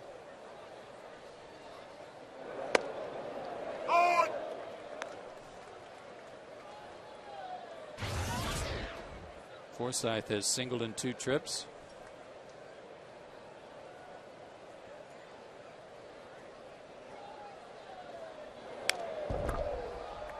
Could have been here yesterday when the answer was Yancy Brozaban.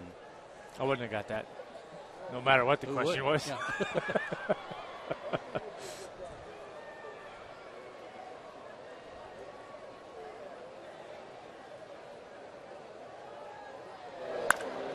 In the air to center. Again, tough time to see the ball. Schaefer doesn't know. Neither does Prado. Now Jordan finds it. And did he make the catch? I think he did. Alex out there trying to help too. Yeah, he was pointing it out.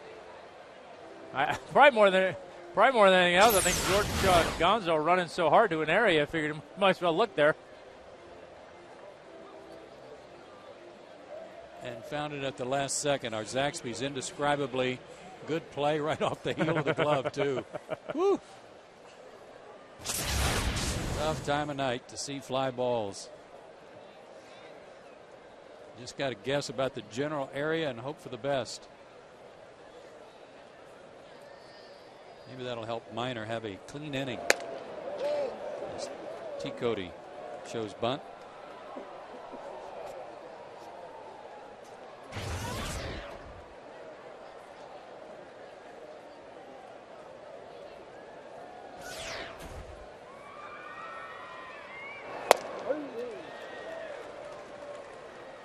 One and one. He struck out swinging his last time up, walked in the second.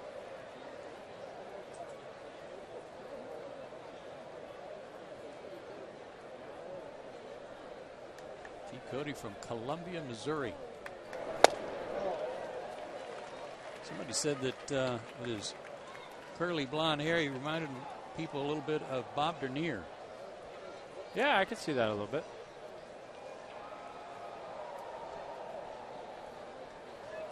Cub.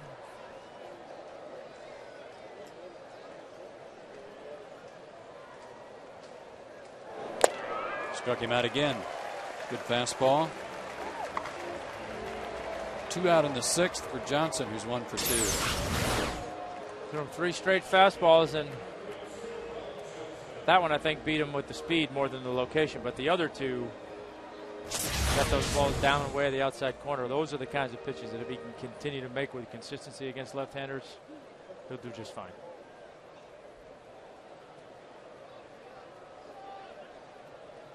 Three strikeouts for Minor. As Johnson takes a changeup for ball 1. I change up a lot for first pitch.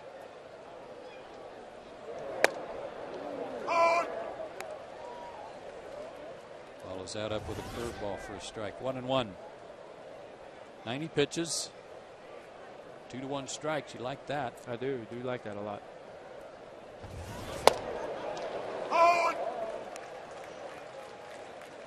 And 2-1 strikes in this count.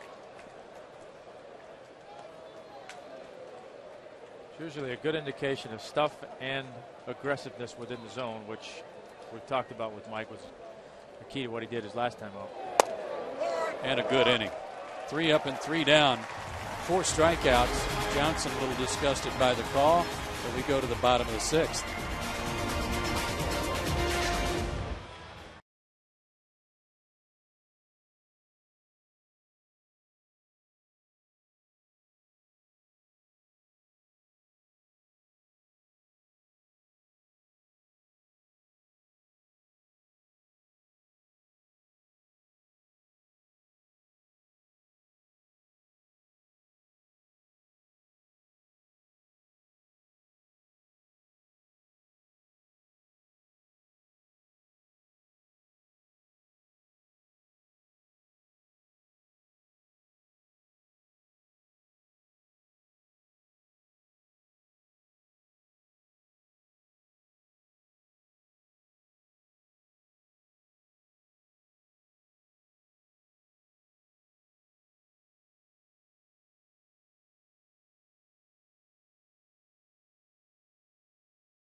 Time for the Coors Light freeze cam in the bottom of the first inning. Martin Prado with a one-hop liner to second base, and Logan Forsythe laid out, made a nice backhanded stab. And that was your Coors Light Freeze Cam brought to you by Frost Brewed Coors Light.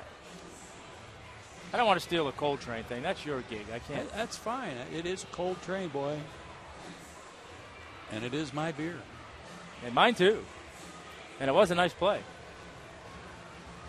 And Eric Hinske will lead off the 6th inning for Atlanta. He had a key hit in the 2-run 4th. McCann walked. Hinske singled off the glove of Forsythe. And then 1 out later, Freddie Freeman doubled into left center. Drove in 2 runs. And after running first to home and being exhausted, I'm thinking I'm just going to hit a home run right here and trot around the bases this time. And he may still be thinking, I'm going to take one. I'm still not breathing right. Ball 1. Either that or he's going to hit a double and get halfway there, so we're going to have to run. Yeah.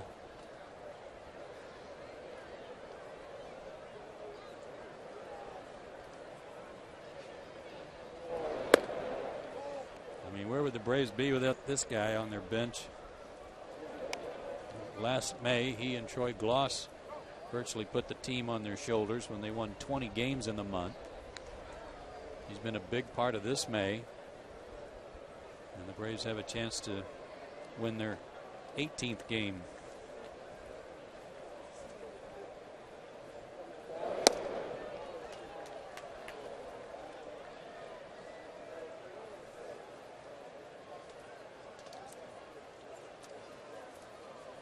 .94 pitches for Latos, 52 strikes, 42 balls.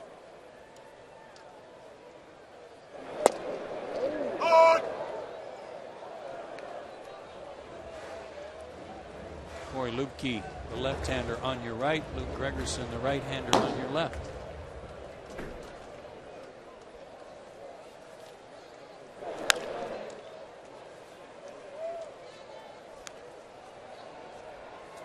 Gotta have the lead late against these guys. It's such a good bullpen. Statistically speaking, the best bullpen in the majors.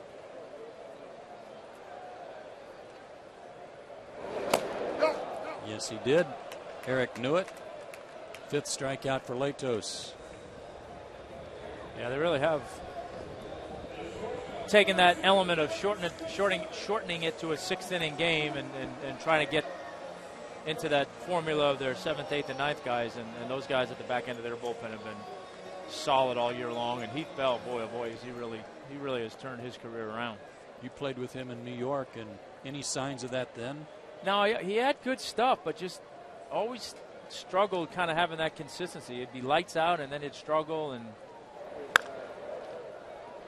but had good stuff, had good makeup. Just like a lot of young guys, had a hard time finding his niche there early on, and a little change of scenery, and got a different opportunity in San Diego, and he's really taken advantage of it.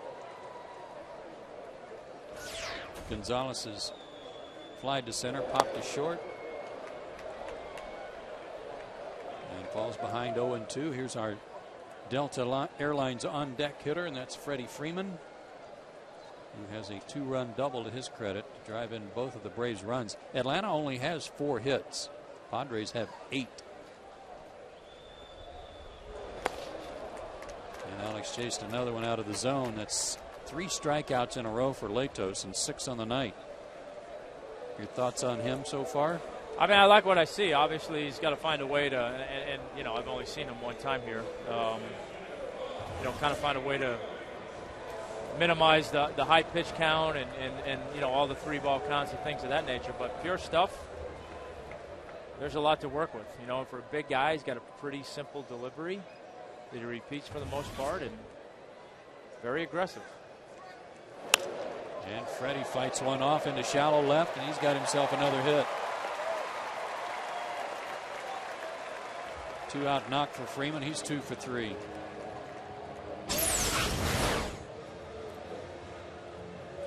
Fastball didn't quite get it in, and again, Freddie kept the hands in and fought it off, and a little 9-iron in there for a base hit. And was looking to try to hit something to left center. That's what I like. Brooks Conrad looking for his first hit of the night. He's 0 for 2. Struck out and popped up.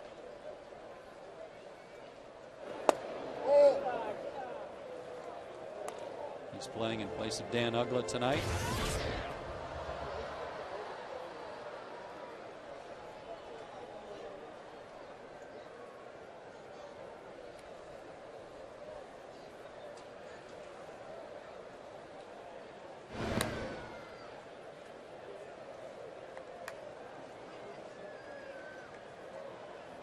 Another close ball game for both of these teams. The Padres have played 33 games that have been decided by 1 or 2 runs.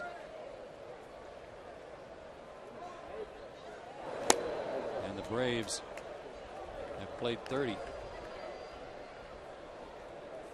Braves are 9-10 in 1-run games, 6-5 in games decided by 2 runs. Yeah, I was reading that stat on the Padres earlier. 18 one-run games and 15 two-run games. So they're in a lot of close ones. This is nothing new for them. Nope, they're used to it. 2-1 to Conrad, who gets a little dirt on his hands. One of the few guys in baseball that hits without any batting gloves.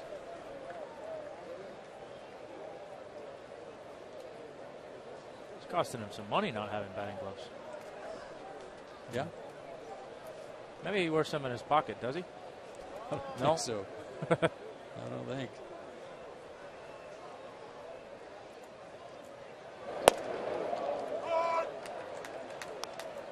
Tell you what, when you can throw on the high end 94 to 96 miles an hour and you can drop that pitch in on a 2-1 count, you've got something to work with. There's not a hitter in baseball that's going to look for that pitch 2-1 when a guy's throwing 95. Count even.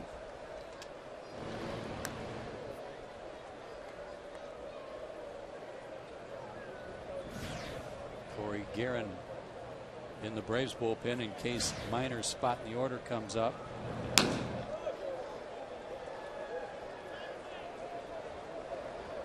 Yori Hernandez has a bat in case that happens.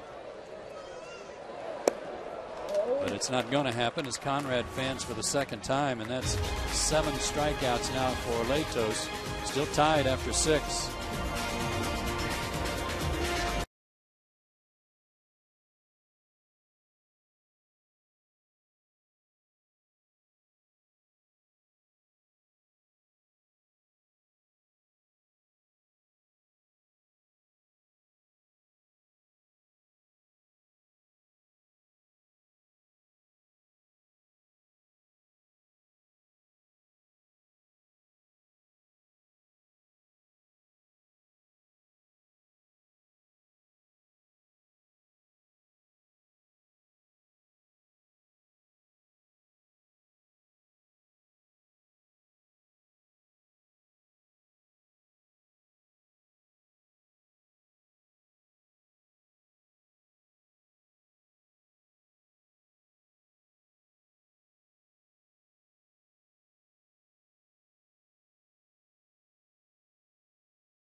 Two tie, Tom. You'd expect to see hats from both sides. Yeah, when it's a close game like this, yeah, I was anticipating seeing the bookends, but there you have it. Latos, 6 innings pitch, real good ball game to this point. Mike Minor, same thing. He's going back out there for the 7th. Freddie Freeman with a big double, scoring the Braves 2 runs, and Headley 1 for 3 with an RBI for the Padres. So a couple of good pitching performances and a couple of timely hits on both sides. And for Latos, his night is over. He'll make way for a pinch hitter leading off the 7th. Eric Patterson out of Harrison High School in Cobb County will step in and hit for him. Patterson played yesterday, 2 for 5.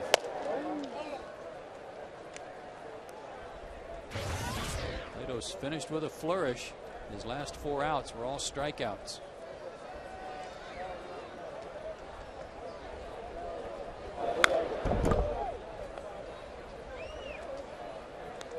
I think when you walk 4 guys, you've got kind of a 50-50 ball to strike. The fact that he was able to get through 6 innings with 2 runs, I think, is a pretty good indication of the kind of stuff that he has.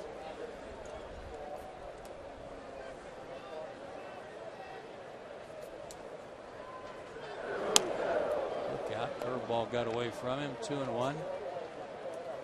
Eric can run. Be a good idea to keep him off the bases with the top of the order to follow.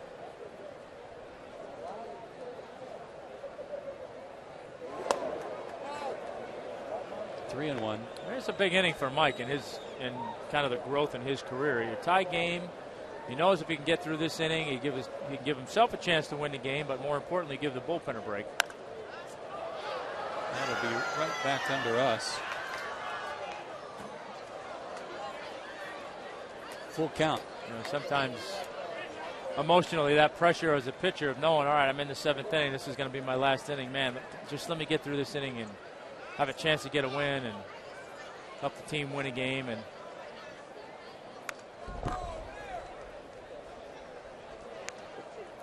Patterson had a good hack at that fastball. Still a full count. Doesn't want to walk him.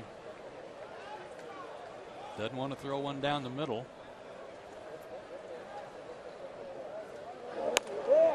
And missed.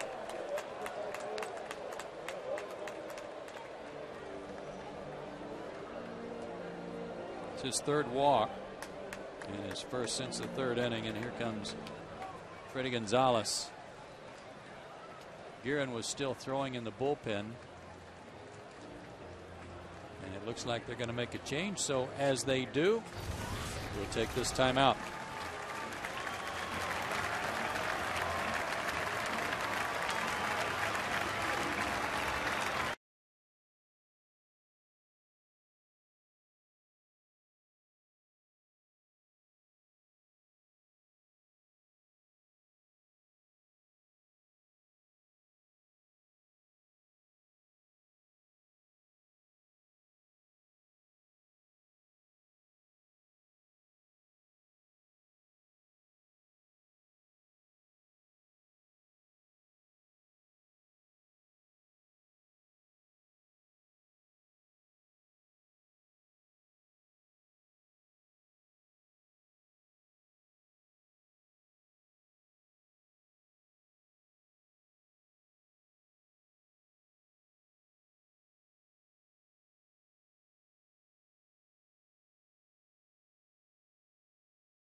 Belongs to him.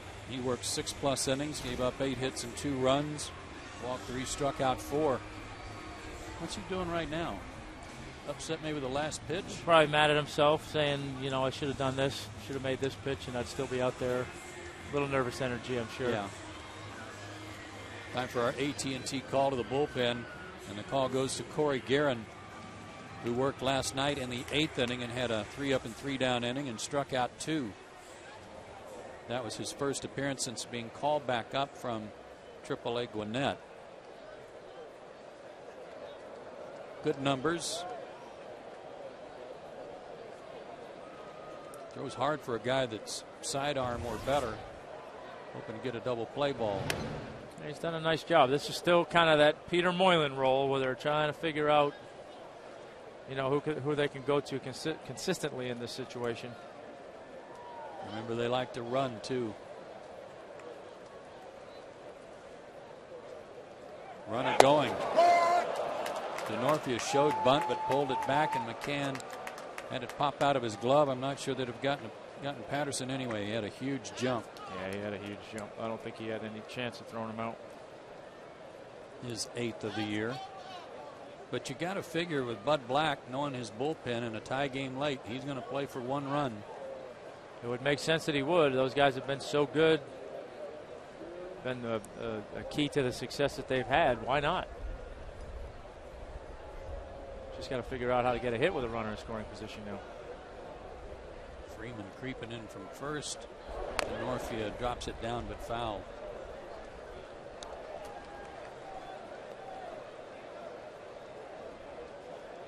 This is their time of day right here.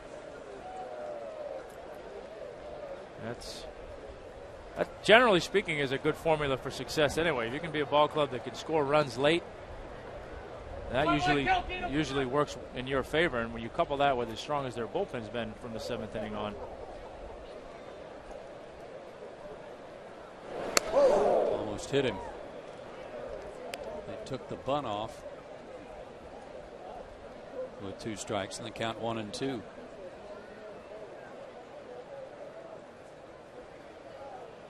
Go ahead, run at second, nobody out.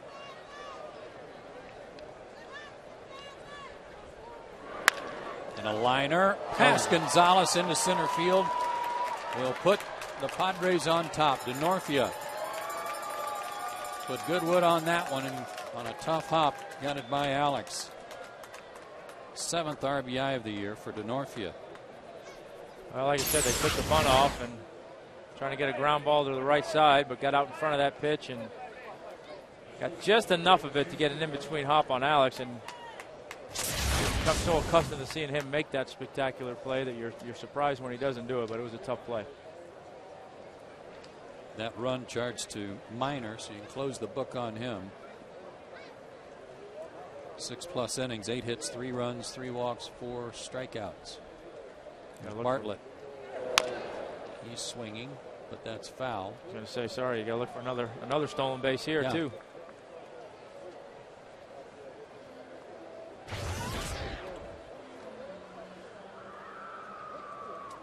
Yeah, with nobody out, they're not going to settle for 1.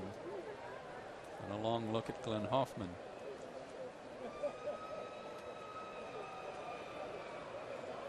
Another big lead for DeNorfia.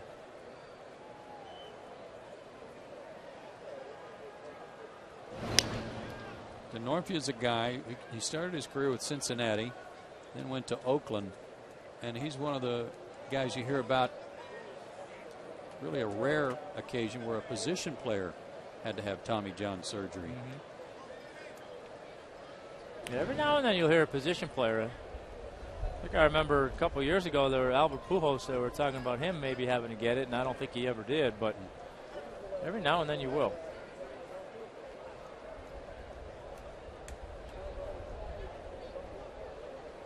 Oh, and 1 the count.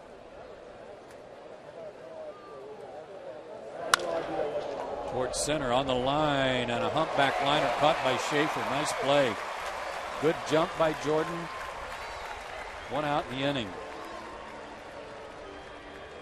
Yeah, he got a good jump on that ball and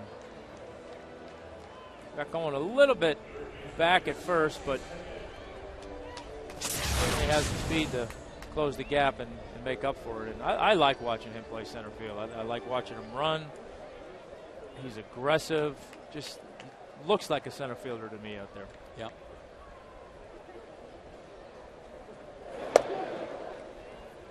This is Headley, who switches around to bat left-handed. Had a big double in the 3rd inning to drive in a run. 1 for 3. He's also hit into a double play. Braves would like to see that right here.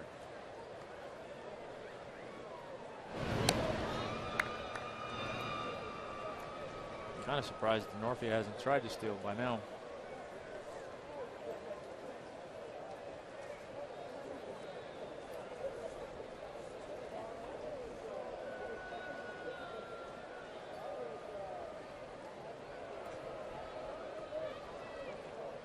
Headley came into the game hitting .275 right-handed, .267 left-handed.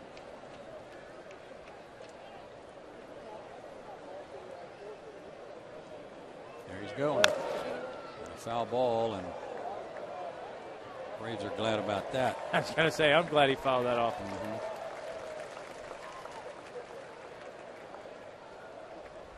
Dave Roberts is now the first base coach for the Padres and works with their base runners. I knew a thing or two about that, and one of the things they're doing, I noticed, is when they take their leads, and it's a big lead for Denorfia, they're not really, their shoulders are not really parallel to, say, the third baseline. They're actually angled a little more towards center field. A little opened up.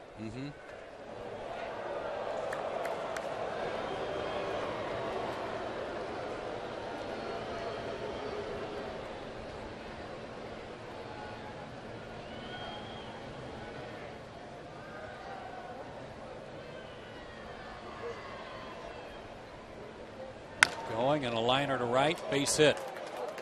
Hinsky's got it. Denorfia is going to try to go to third, and he'll make it. Base hit for Headley, his second of the night. First and third, and one out for Ryan Ludwig, who's 2 for 3 tonight. He's hit the first pitch all 3 times up. Well, this is certainly a time then where you're going to, knowing that going in, you're going to have to try and get him to expand the strike zone a little bit, and I'm sure Roger's going to talk to him about that right here. Hey, what pitch you want to go with? Try and get a ground ball. Let's make sure we get it out of the strike zone and see if we can't get him to chase something right here.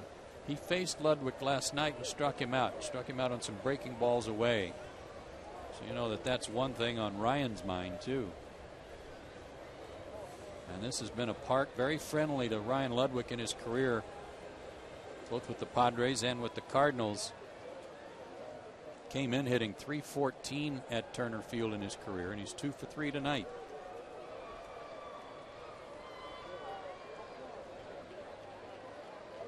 Well, as well as he hits in this ballpark, maybe this is the guy you look at for trading deadline. Can't beat him, join him. Yeah.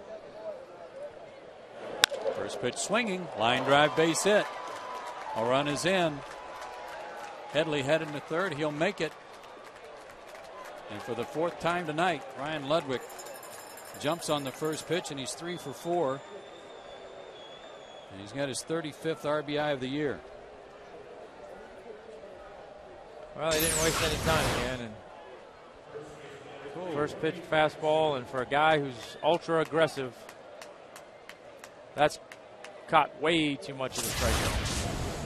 Yeah, Corey's been in the middle of the plate a lot this inning. Same situation with another run in. It's 4-2 Padres, and they're on the corners with one out for Ken too. He's 0 for 3.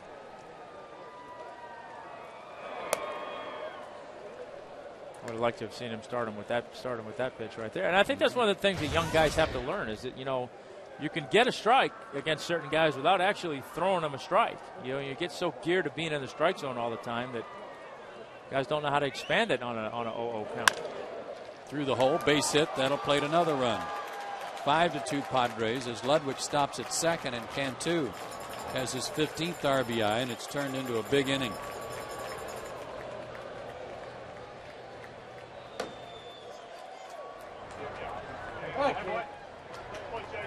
And Matt Latos, the beneficiary of all this, he's still the pitcher of record for San Diego. All of a sudden, the Padres went from 1 for 5 with runners in scoring position to 4 for 8. 3 straight singles, 4 hits and a walk in the inning. Forsythe looks at a strike.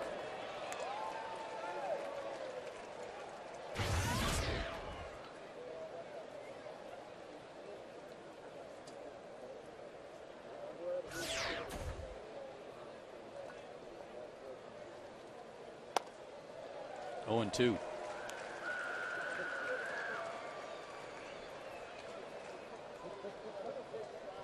On the other side of the coin, Mike Minor is also the pitcher of record because that first run that crossed belonged to him.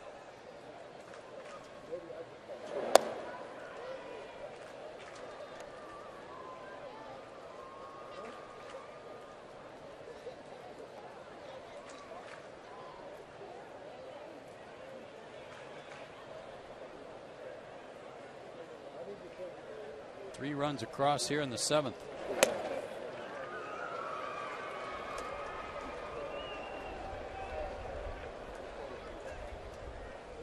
Looks like Gregerson will be the next to pitch for the Padres. He was already up. Sherrill and Linebrink warming up behind Guerin. There they are. Yes, he did. 2 out. First strikeout for Guerin, and here comes Freddie Gonzalez with a left-handed hitter due up in T. Cody. Freddie's going to bring in Sherrill to face him and try to get out of this inning without any more damage.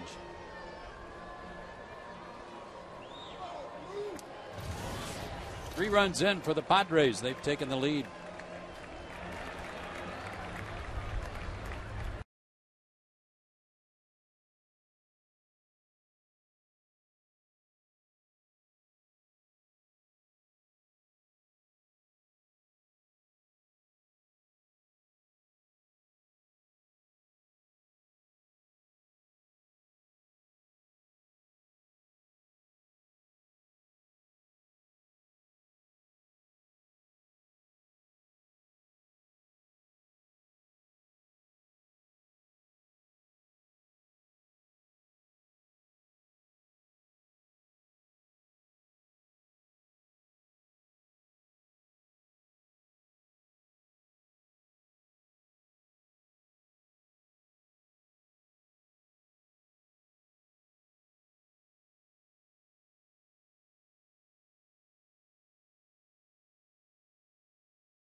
Sponsor of the Atlanta Braves.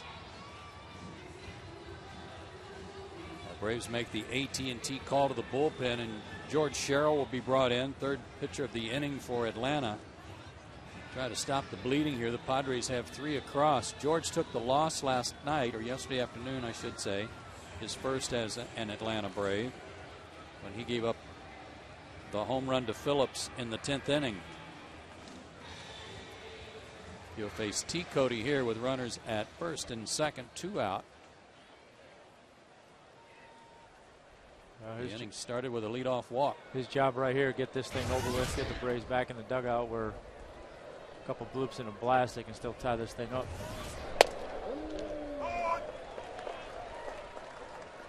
That run he gave up yesterday, only the second run he had given up in the month of May.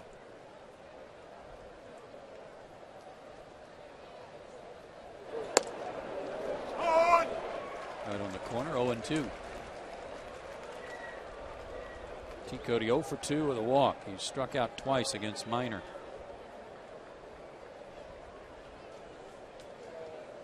Cameron Maben still injured for the Padres with patellar tendonitis. Didn't go. 1-2 the count.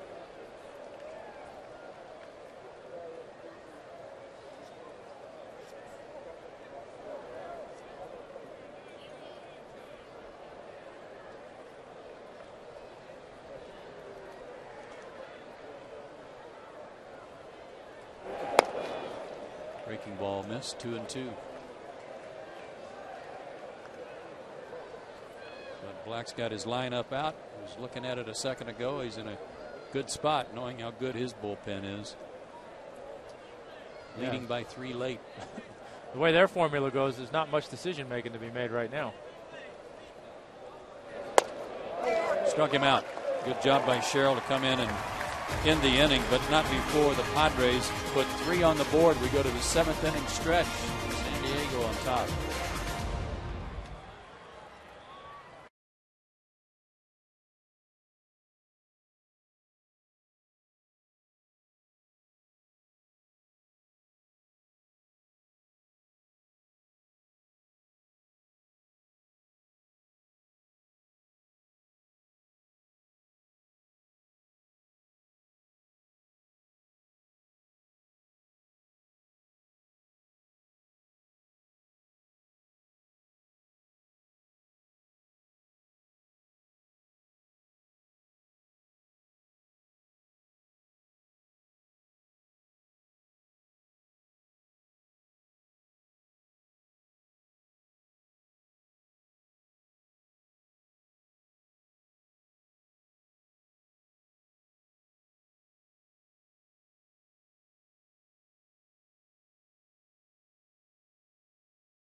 by SunTrust, by AT&T Uverse, by McDonald's, and by Toyota. There's your line score. A 3-spot in the top of the 7th here by the Padres has given them a 5-2 lead, and they've out hit the Braves 12-5 tonight. And they go to their highly touted bullpen, and Luke Gregerson gets the call first here in the 7th inning, a sinker slider guy. Sinker slider, 26th game on the year, 2-1 with a 2.63 ERA. He's had scoreless baseball in 21 of his last 25 outings, so he's been tough. Fastball is 88 to 91. Slider, changeup. He's kind of turned into a little bit more of a slider kind of guy. He's throwing more sliders than fastballs, although when his fastball's on, he can locate it down on the way to righties and up and into lefties, so we'll look for that. But some of the scuttlebutt is his velocity's been down just a tad, and maybe that's what's causing him to go to a slider a little bit more. Last year he set a major league record with 40 holds. The old record had been 36. And he'll face Diory Hernandez, who will lead off as a pinch hitter for George Sherrill.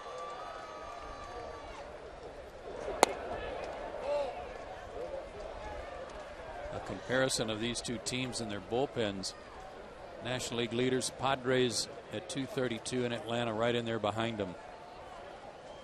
3 teams in the National League East in the top 4. Not surprising.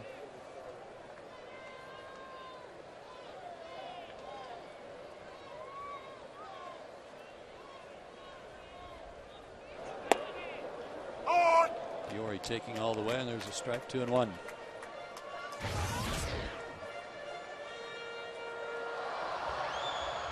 Three for 14 since he got called up. A couple of big hits, especially late in the game.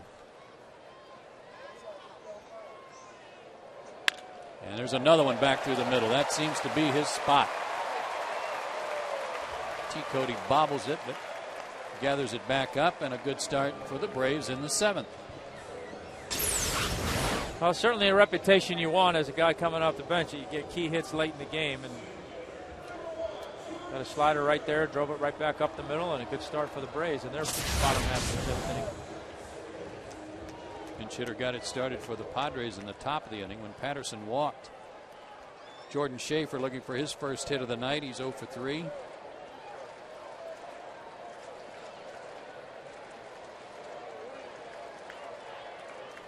Infield will shorten up a little bit, playing for 2. Jordan shows bunt and takes ball 1. Not bunting to sacrifice, but bunting to try to get on himself. Or maybe draw that third baseman in an extra step or two, and a la Brett Butler back in the day. Take a bunt, get him to move in a couple more steps, and then line one past them.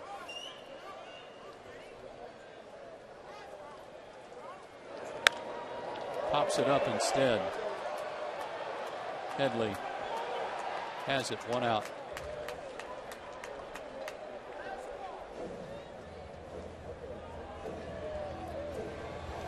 And Martin Prado looking to extend his home hitting streak of 19 games. 0 for 2 with a walk tonight.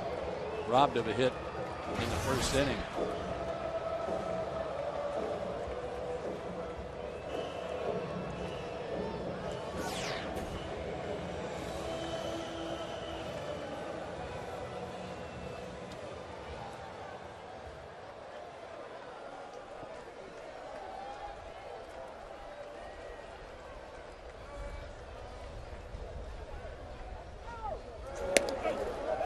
Away from Johnson, and Diory will go to second. We'll wait to see how they score that one. That could be a pass ball. Should be. Hit him right in the glove. Pass ball.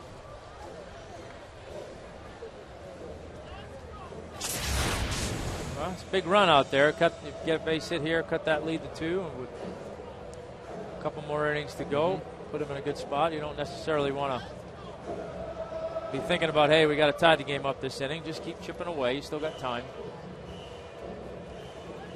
As you mentioned earlier, Tom, the last Braves player to hit in 20 straight games at home was Chipper, but it wasn't in this ballpark.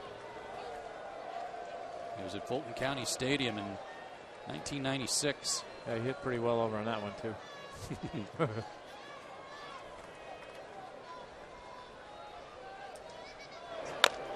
Off the plate. Johnson on it, throws him out.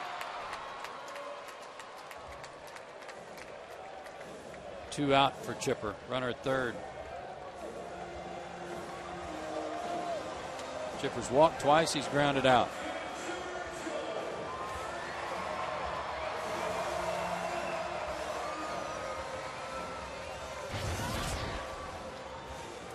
Well, we'll see what he does here. You got to be careful. He's going to keep throwing that slider. Have that coming down and in on Chipper in his wheelhouse. He catch a little bit too much of a plate. He can hook one of those things down the right field bleachers.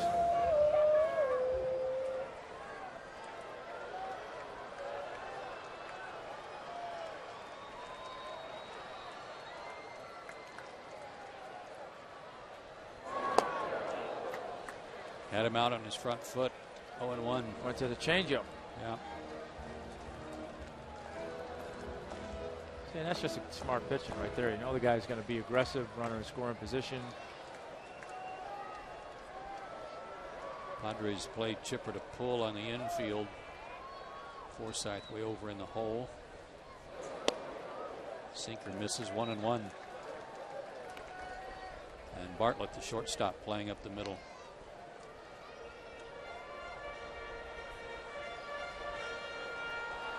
Five runs, 12 hits for the Padres. 2 runs, 6 hits for Atlanta.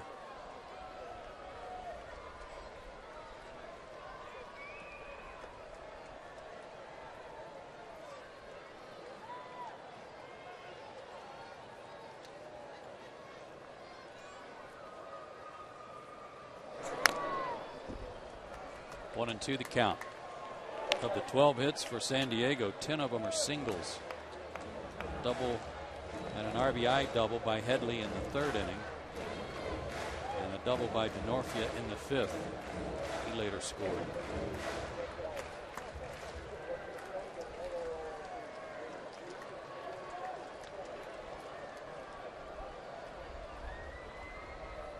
Chipper looking for his 30th RBI of the year.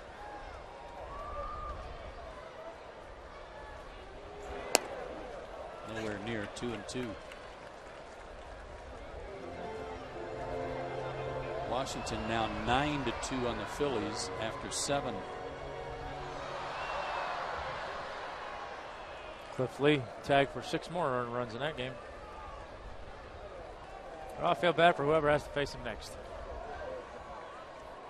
That back and forth means a good one coming up.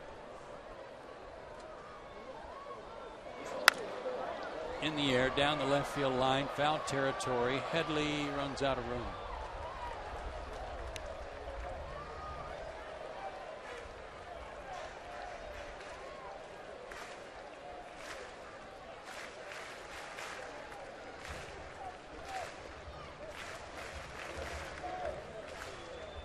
They're having some luck with Chipper here with these change-ups.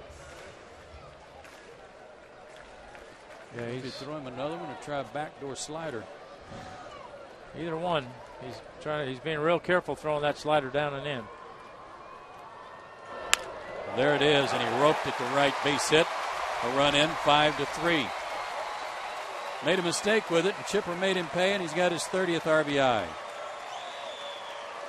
No, he kept trying to stay away from throwing him that slider, and tried to backdoor that one and threw it right down the middle, and he's lucky Chipper only got a single out of it. Still fooled him a little bit with the speed, but stayed back long enough to drive it into right field for a base hit. Padres are going to make a double switch here. We'll fill you in on the changes when we come back.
Go on top. Braves still batting here in the 7th inning.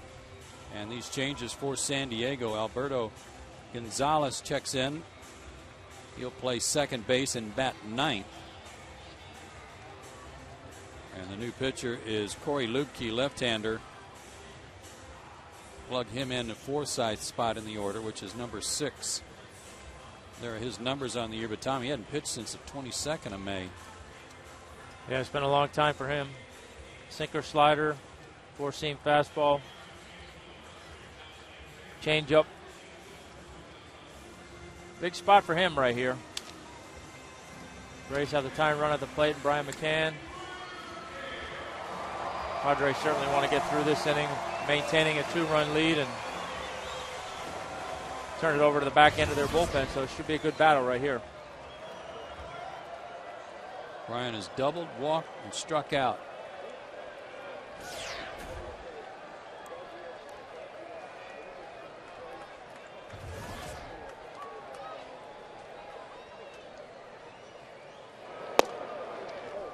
Slider for a strike.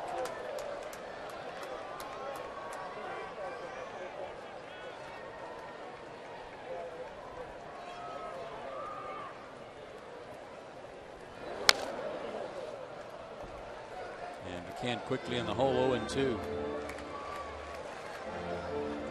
Yeah, he'd gone 16 2/3 innings of scoreless baseball before giving up a run, and then gave up another one right away his last appearance in Seattle, and hasn't seen the mound since.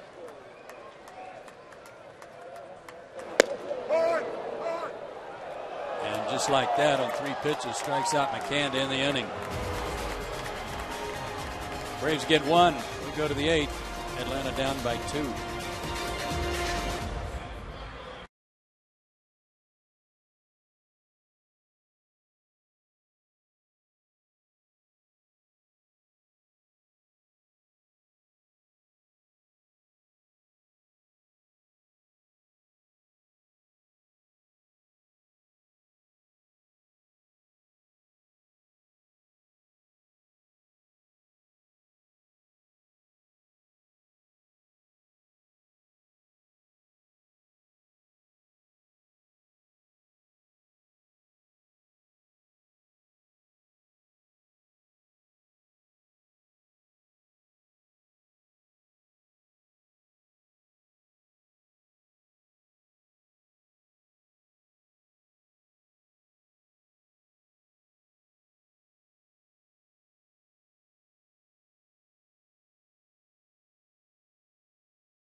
For Atlanta, AT&T call to the bullpen goes to Scott Linebrink, who is on for his 24th appearance. Tom, out for the 24th time, 1-1 with a 4.66 ERA.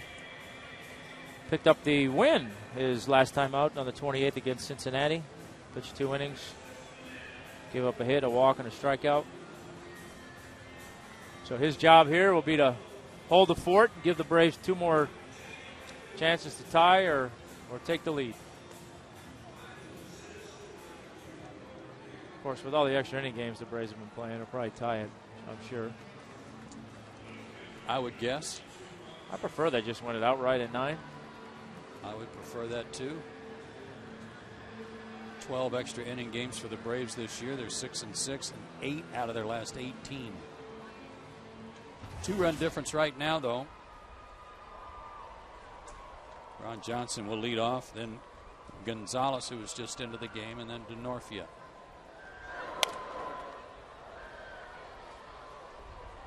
Johnson 1 for 3. former Seattle Mariner.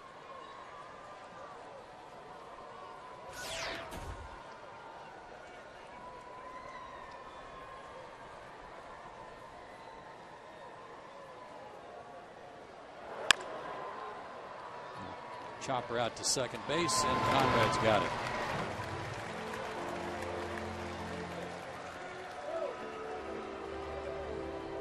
And here's Alberto VO5 Gonzalez, who played last night, went 0 for 5.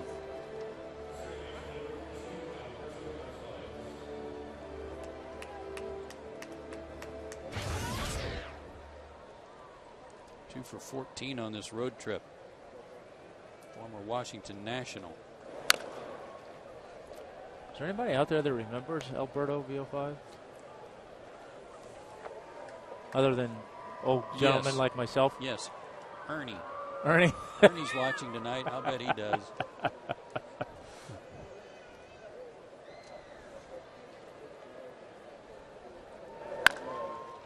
That's foul.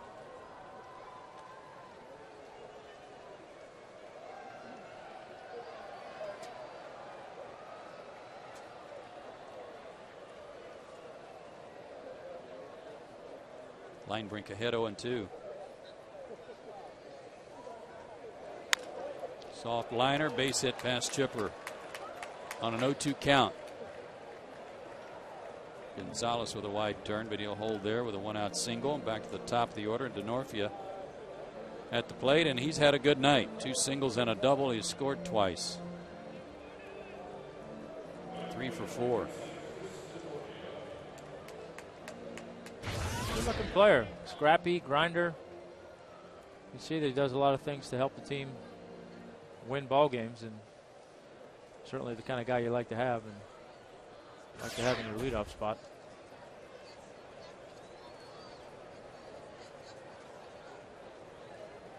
Yeah, and he's been around a while. He'll be 31 in July. Last year signed with San Diego as a minor league free agent and hit .271 for him with 9 homers.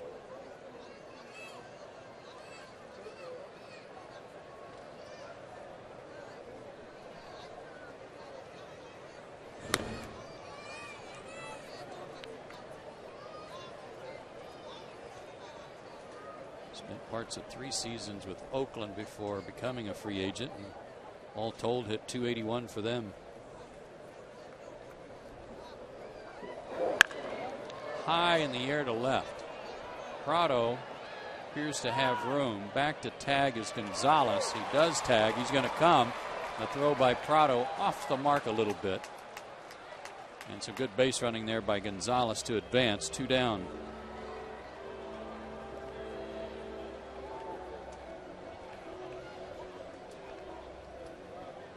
And a chance for the Padres to get that run right back. Bartlett tonight 1 for 3 with a walk and a run scored.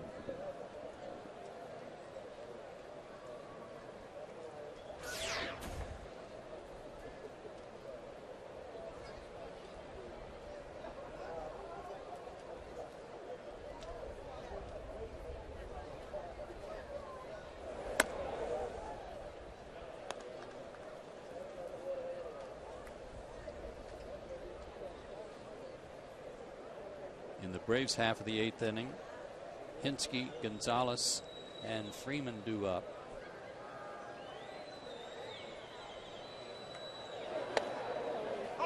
Two left-handed hitters, so we would assume Lubke would stay out there for the Padres. But we'll see what happens. I will not assume anything.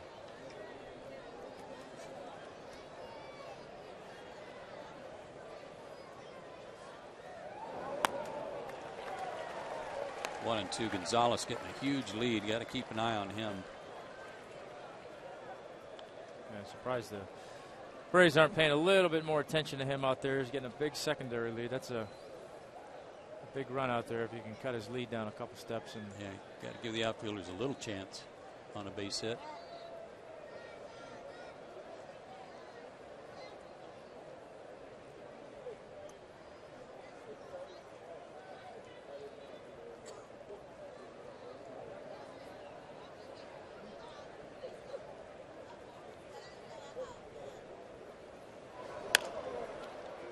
Popped up. Shallow right center. Schaefer wants it. He's got it. The inning is over. To the bottom of the 8th.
Half innings.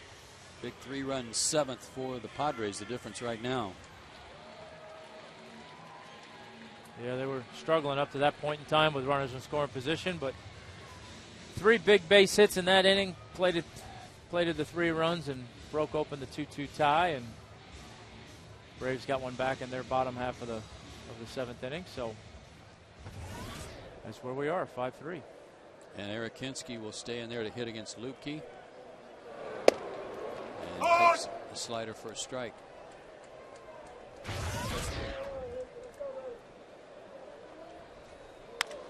Another slider. Gonzalez off balance, throws him out. 1 away. Hinske 1 for 4 on the night. And Alex Gonzalez 0 for 3 tonight. Needs a hit here to extend his modest hitting streak. It's at 6 games.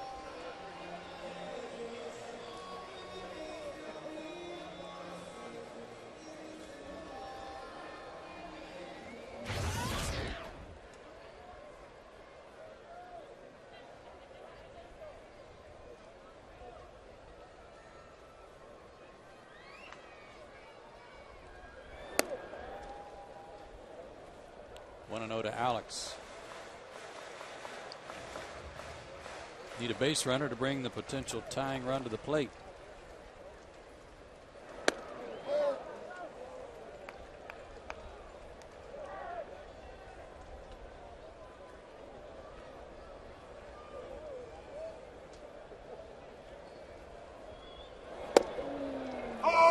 There's a strike, 2-1. Lupke 6'4", 205 out of Coldwater, Ohio.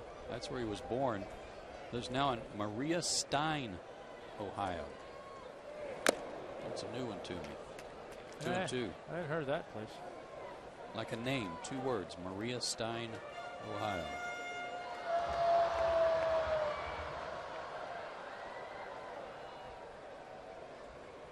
Played baseball at Ohio State. Sure he's glad right now he didn't play football. Full count. I'm not going to go there.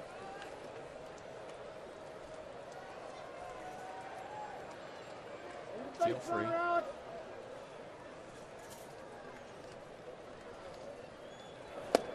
Got it. Strikeout number 2 for Lupke. Time now for the Coors Light Cold Hard Blast. Came off the bat. Big double there, fastball away. Just drove it right into that gap, right where it was pitched. Fastball away, took it the other way. Big double, gave the Braves the lead at the time. And just a beautiful Freddie Freeman-esque swing right there. 2 for 3 on the night, make it 3 for 4. Tying run to the plate in the form of Brooks Conrad. The only out that Freeman's made tonight was a line shot out to second baseman Forsythe back in the second inning.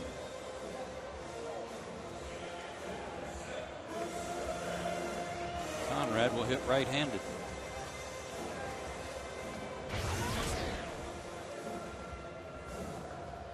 Something he's only done 5 times so far this year. He's 0 for 5 with 3 strikeouts.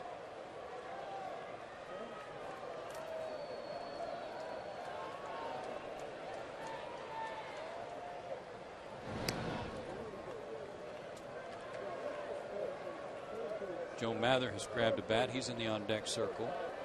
He would hit for line break. If Conrad can reach. Oh, big cut there. Just missed. I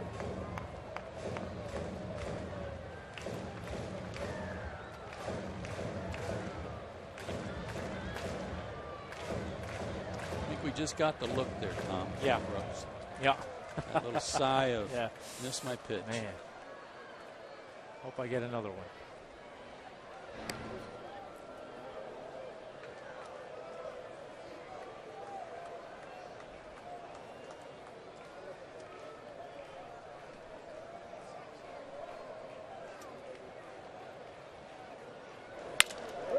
On the ground to short. Bartlett handles the hop. He goes the short way to end the inning. Nothing across for Atlanta in the 8th. We go to the 9th. Padres still up by 2.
And the Braves make the AT&T call to the bullpen once more. And for this call in the 9th, it's Christian Martinez. Christian Martinez on for the 14th time, 0-2 with a 3.12 ERA. Last pitched on Saturday against Cincinnati. Going 2 2/3 innings, giving up a hit, strikeout. Really been a nice find for the Braves out there in the bullpen. He's done a nice job. Had one little rut there where he kind of got victimized by the long ball every time he came in, but seems like ever since that 4-inning outing against Philadelphia, he's found his game again. Got some confidence from that one. Shortest outing he's had over his last 5 outings is 2 1/3. He'll face the heart of their order, Headley, Ludwig, and Cantu. Headley 2 for 4 tonight.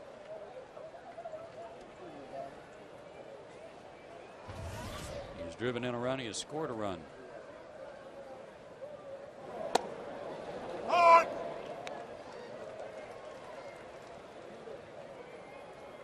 Final from Washington. The Nats beat the Phillies 10-2.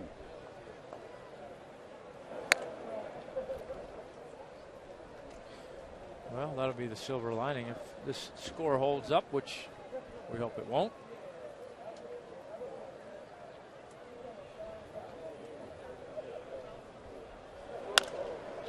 That'll be out of play, and the count 1-2 on Headley. 18,782 here tonight.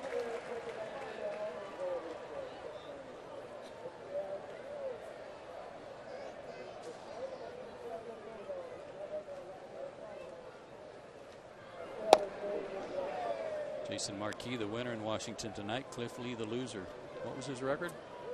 4-5 for Cliff Lee. 6-2 for Jason. He's bouncing back, having a nice year. Struck him out. Good start for Martinez. Got to hold him right there. And Ryan Ludwig is 3 for 4 tonight. 3 singles and an RBI. All of it on the first pitch. He's only seen 4 pitches tonight. He hasn't seen a pitch that he hasn't liked yet. It was the old scouting report on Rafael Belliard. Never met a fastball he didn't like.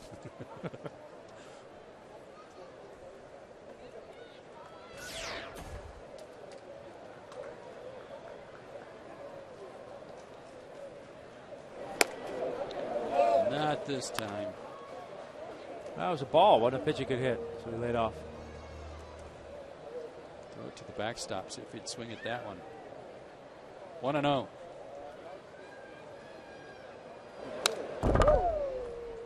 But he got tired of waiting. 1-1. 2 pitches. This is a lengthy at bat. Almost worn out.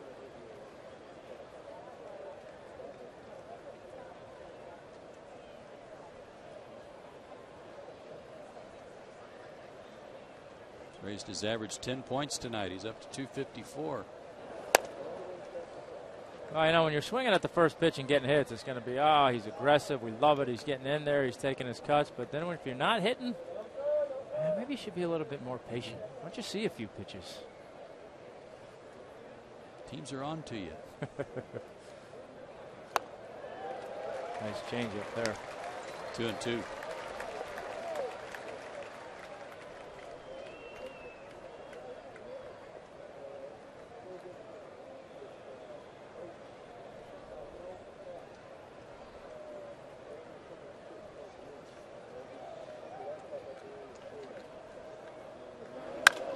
And through the hole, he's got his 4th hit of the night.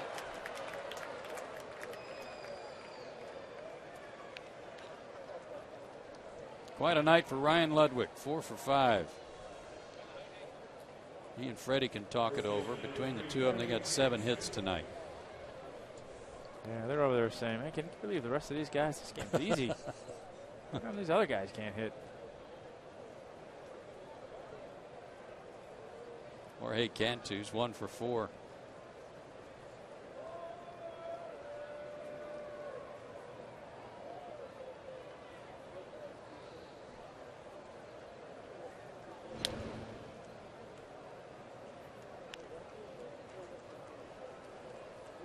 In the Braves' 9th, it'll be the pitcher spot.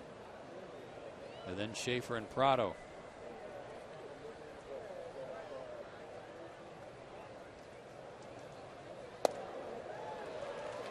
Another good off-speed pitch.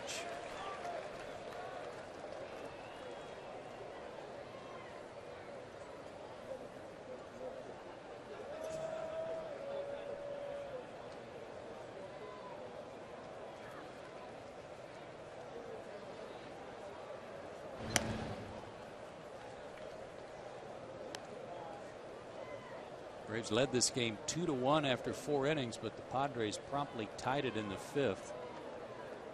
And it stayed 2-2 until San Diego put 3 across in the 7th inning. Atlanta got 1 in the 7th.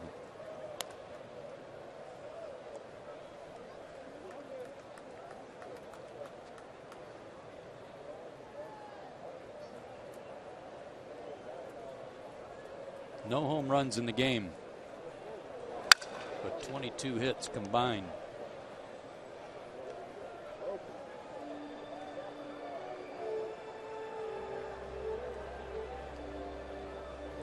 When Chipper got to first base tonight, he and Cantu start talking about wrenching. About Chipper's Double Dime Ranch down in south central Texas, and Cantu has one just across the border in Mexico that's several thousand acres. I'm guessing it was brought up.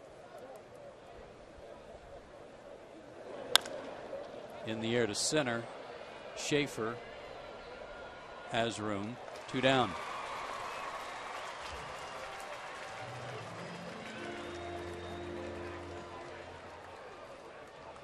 And Brad Hopp will hit for Lubke.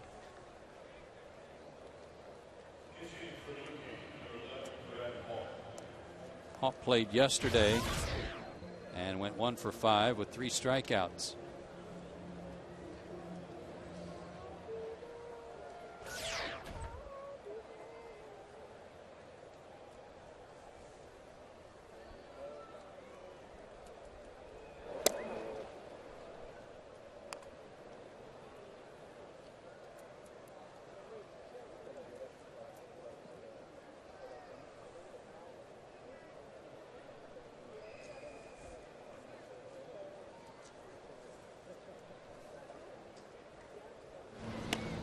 Saw the numbers on Hopp at 239. He's 0 for 4 as a pinch hitter.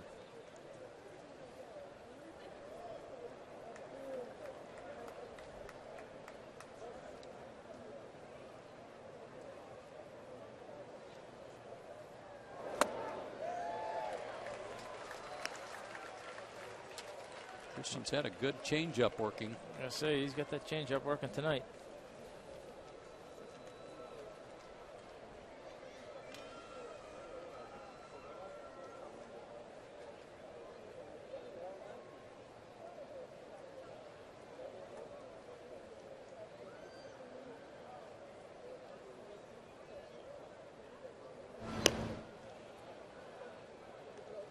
Doing his job, holding the runner close, trying to make sure he doesn't get a huge jump in case Ludwig tries to run. Doesn't run as much as his teammates, but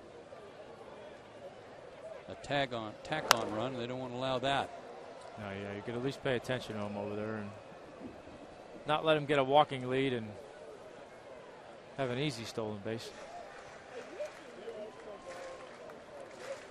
1 and 2 now to Hopp.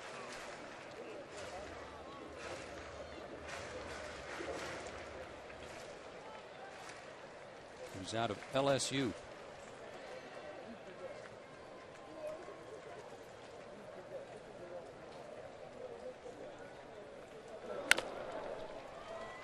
That's off the shin guard of Brian McCann. Arizona Diamondbacks have the longest winning streak in baseball right now at 7 games, and they've jumped out to a 1-0 lead over Florida after 1 inning.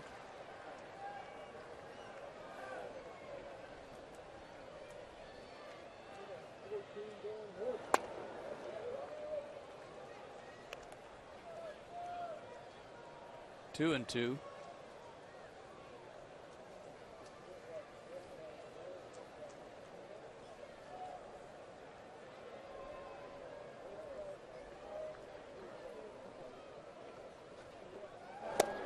Full count, runner will be moving.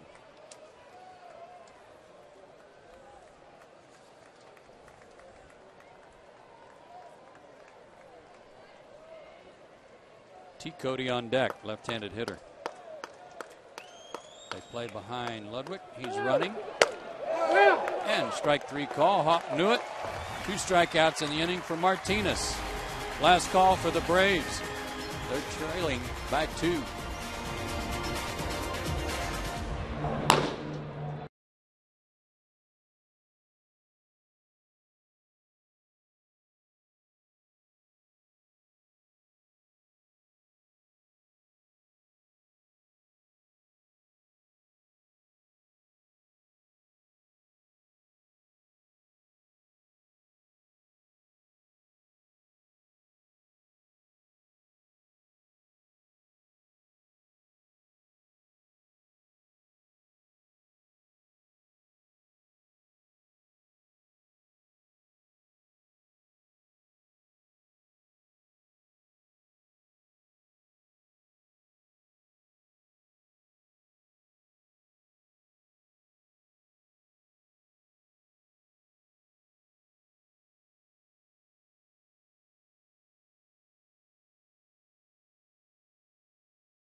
Rally caps all over the place. Hopefully that will help as the Braves will try to get through to the closer for the Padres. That's Heath Bell, and he's been out there a lot lately. Recorded 3 straight saves. 3rd time in his career that he's done that. First since his career high 4 straight, so this would tie that opportunity, and just been a real workhorse for these guys. Had a streak of converting 41 straight save opportunities, broken recently. That was tied him with Trevor Hoffman for the longest in club history, so he's really turned things around for himself here in San Diego. Had a 3 up and 3 down 10th inning yesterday.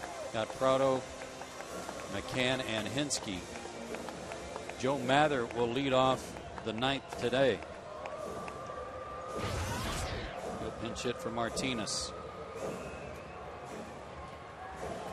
Mather, Schaefer, and Prado due up.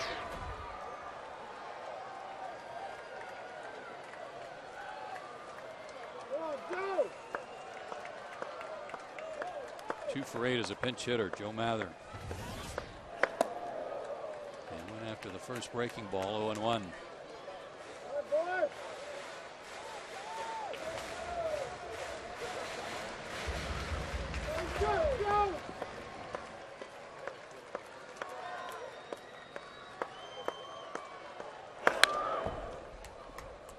And a 96 fastball fouled back. This guy throws harder now than I remember when he was your teammate.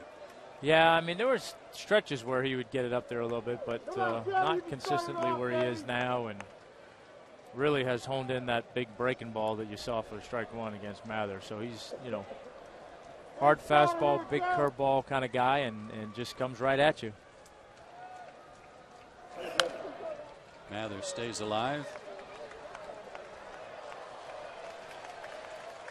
I don't know if it's the uniform doing him justice, but he just appears to be in better shape. He's got a big body. He's listed 6'3", 260, but he actually looks in better shape and trimmer now than he did with the Mets. Yeah, I agree. He's never going to have a quote-unquote great body, but he certainly looks like he's in better shape. Like you and me. Right. I mean, not many people do. 1-2 the count.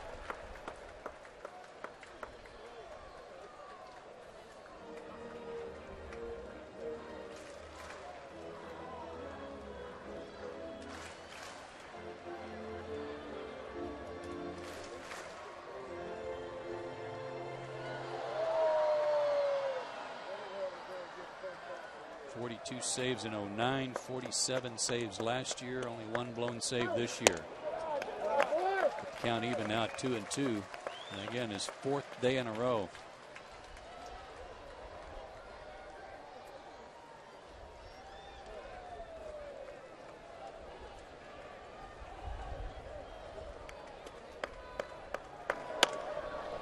In the air, foul territory, first base side.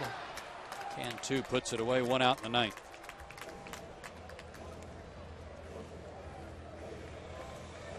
And Jordan Schaefer, the batter. He's 0 for 4 today.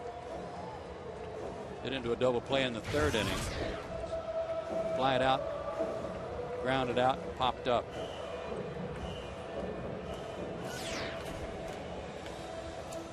Has not attempted a bunt tonight. Might see him do that to try to get on base ahead of Prado. Braves need a base runner to bring the tying run to the plate. Be a good time to keep that modest 5-game hitting streak alive. Get on there for Prado or Chipper or Mack or all of the above.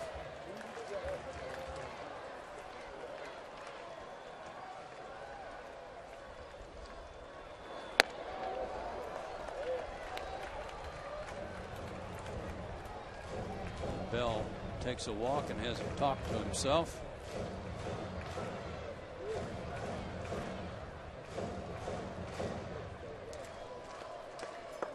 Two and 0 the count.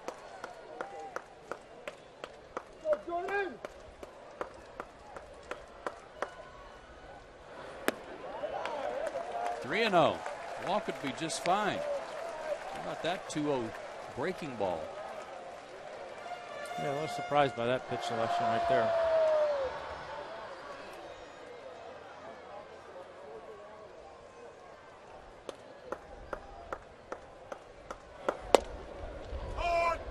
And pours in a strike, 3-1. See if Jordan takes another one. Well, unless it's right in his happy zone, wherever that is, I would. And even then, I still might. Nowhere near. Tying run to the plate. And Martin Prado.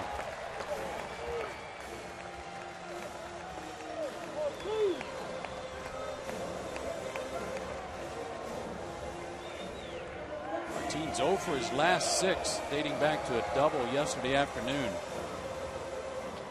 When Martin Prado's 0 for 6, he is really due. He did walk tonight back in the 3rd inning.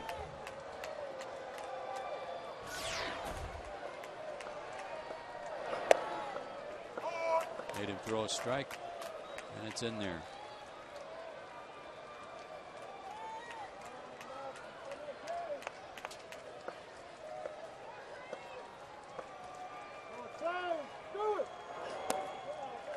Braves have received 5 walks tonight.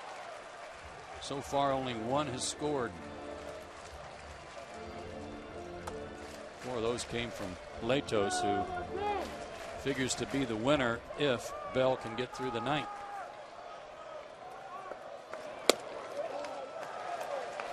Missed high, 2-1.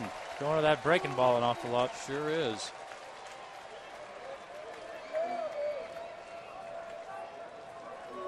And he's working up a lather that doesn't even compare to the lather his manager's working up over there.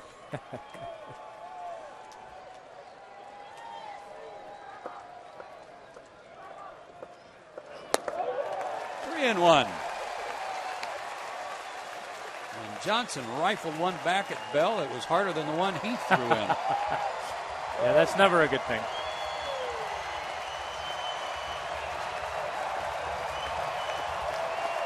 Let's see what Martin's approach is here. He gets something in his happy zone. You'd like to see him cut it loose. Chipper on deck.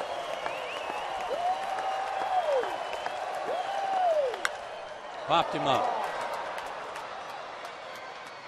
Who wants it? DeNorfia takes it. 2 down. And it's all left up to Chipper with 2 out. I think Martin got a pretty good pitch to hit. He just missed it. He was a little bit late on it. Popped it up. Second fastball up in the zone. Oh. Belt high, middle. That's one that Martin doesn't miss too often. No. That's one he usually tomahawks. Just a little late on it tonight, though. Chipper takes a breaking ball. Ball 1.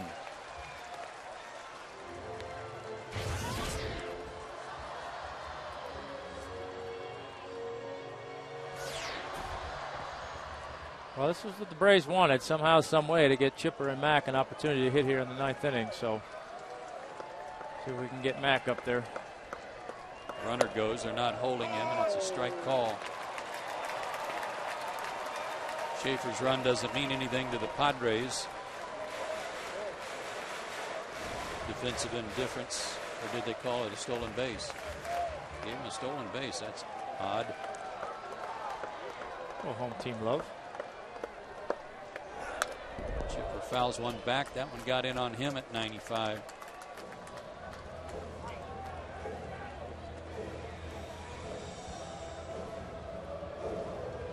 It's like Brian Jordan said the other night. Hey, if you steal the base, you steal the base, whether they're holding you or not.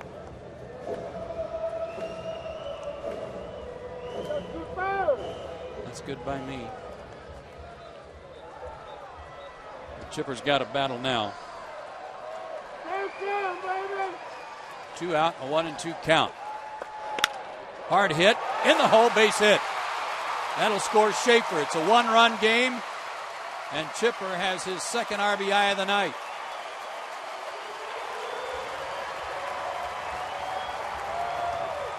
5-4.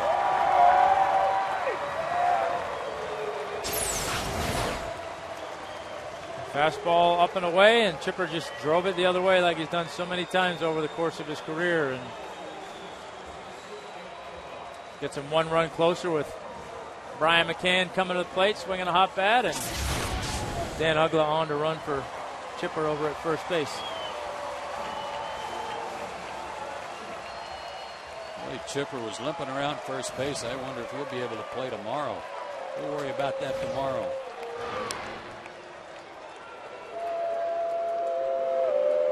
Now the Padres have to hold Ugla as he represents the potential tying run.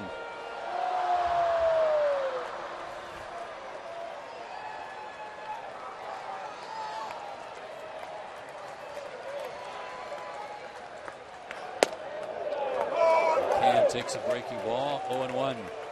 Brian faced Bell last night, yesterday afternoon, and flied out.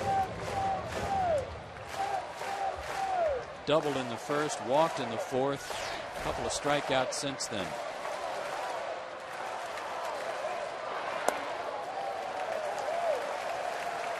Bell's been getting ahead of the count, but he can't put anybody away.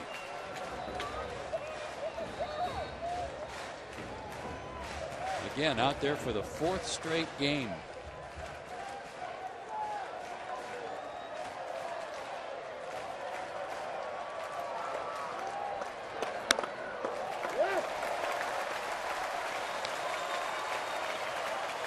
I don't know if he's thrown a breaking ball for a strike yet.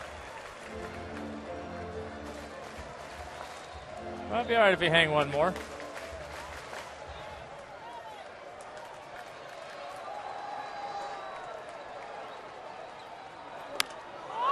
Popped him up. Bartlett says he's got it. He does, and the game is over. The Braves put 1 across in the 9th, but they fall 1 short. And the Padres win their 4th straight game and their 2nd in a row against Atlanta. As Heath Bell, it was a struggle for him, but he gets the save. Here's our Toyota play of the game, and of course, it's going to come off the bat of Ryan Ludwig. He had 4 hits tonight. Yeah, one of his big base hits right there. Scored a run for the Padres, and he had a good night tonight. Swung the bat well and went up there aggressive and got his pitches and put them in play. 5-4 your final. Back to wrap it up right after this.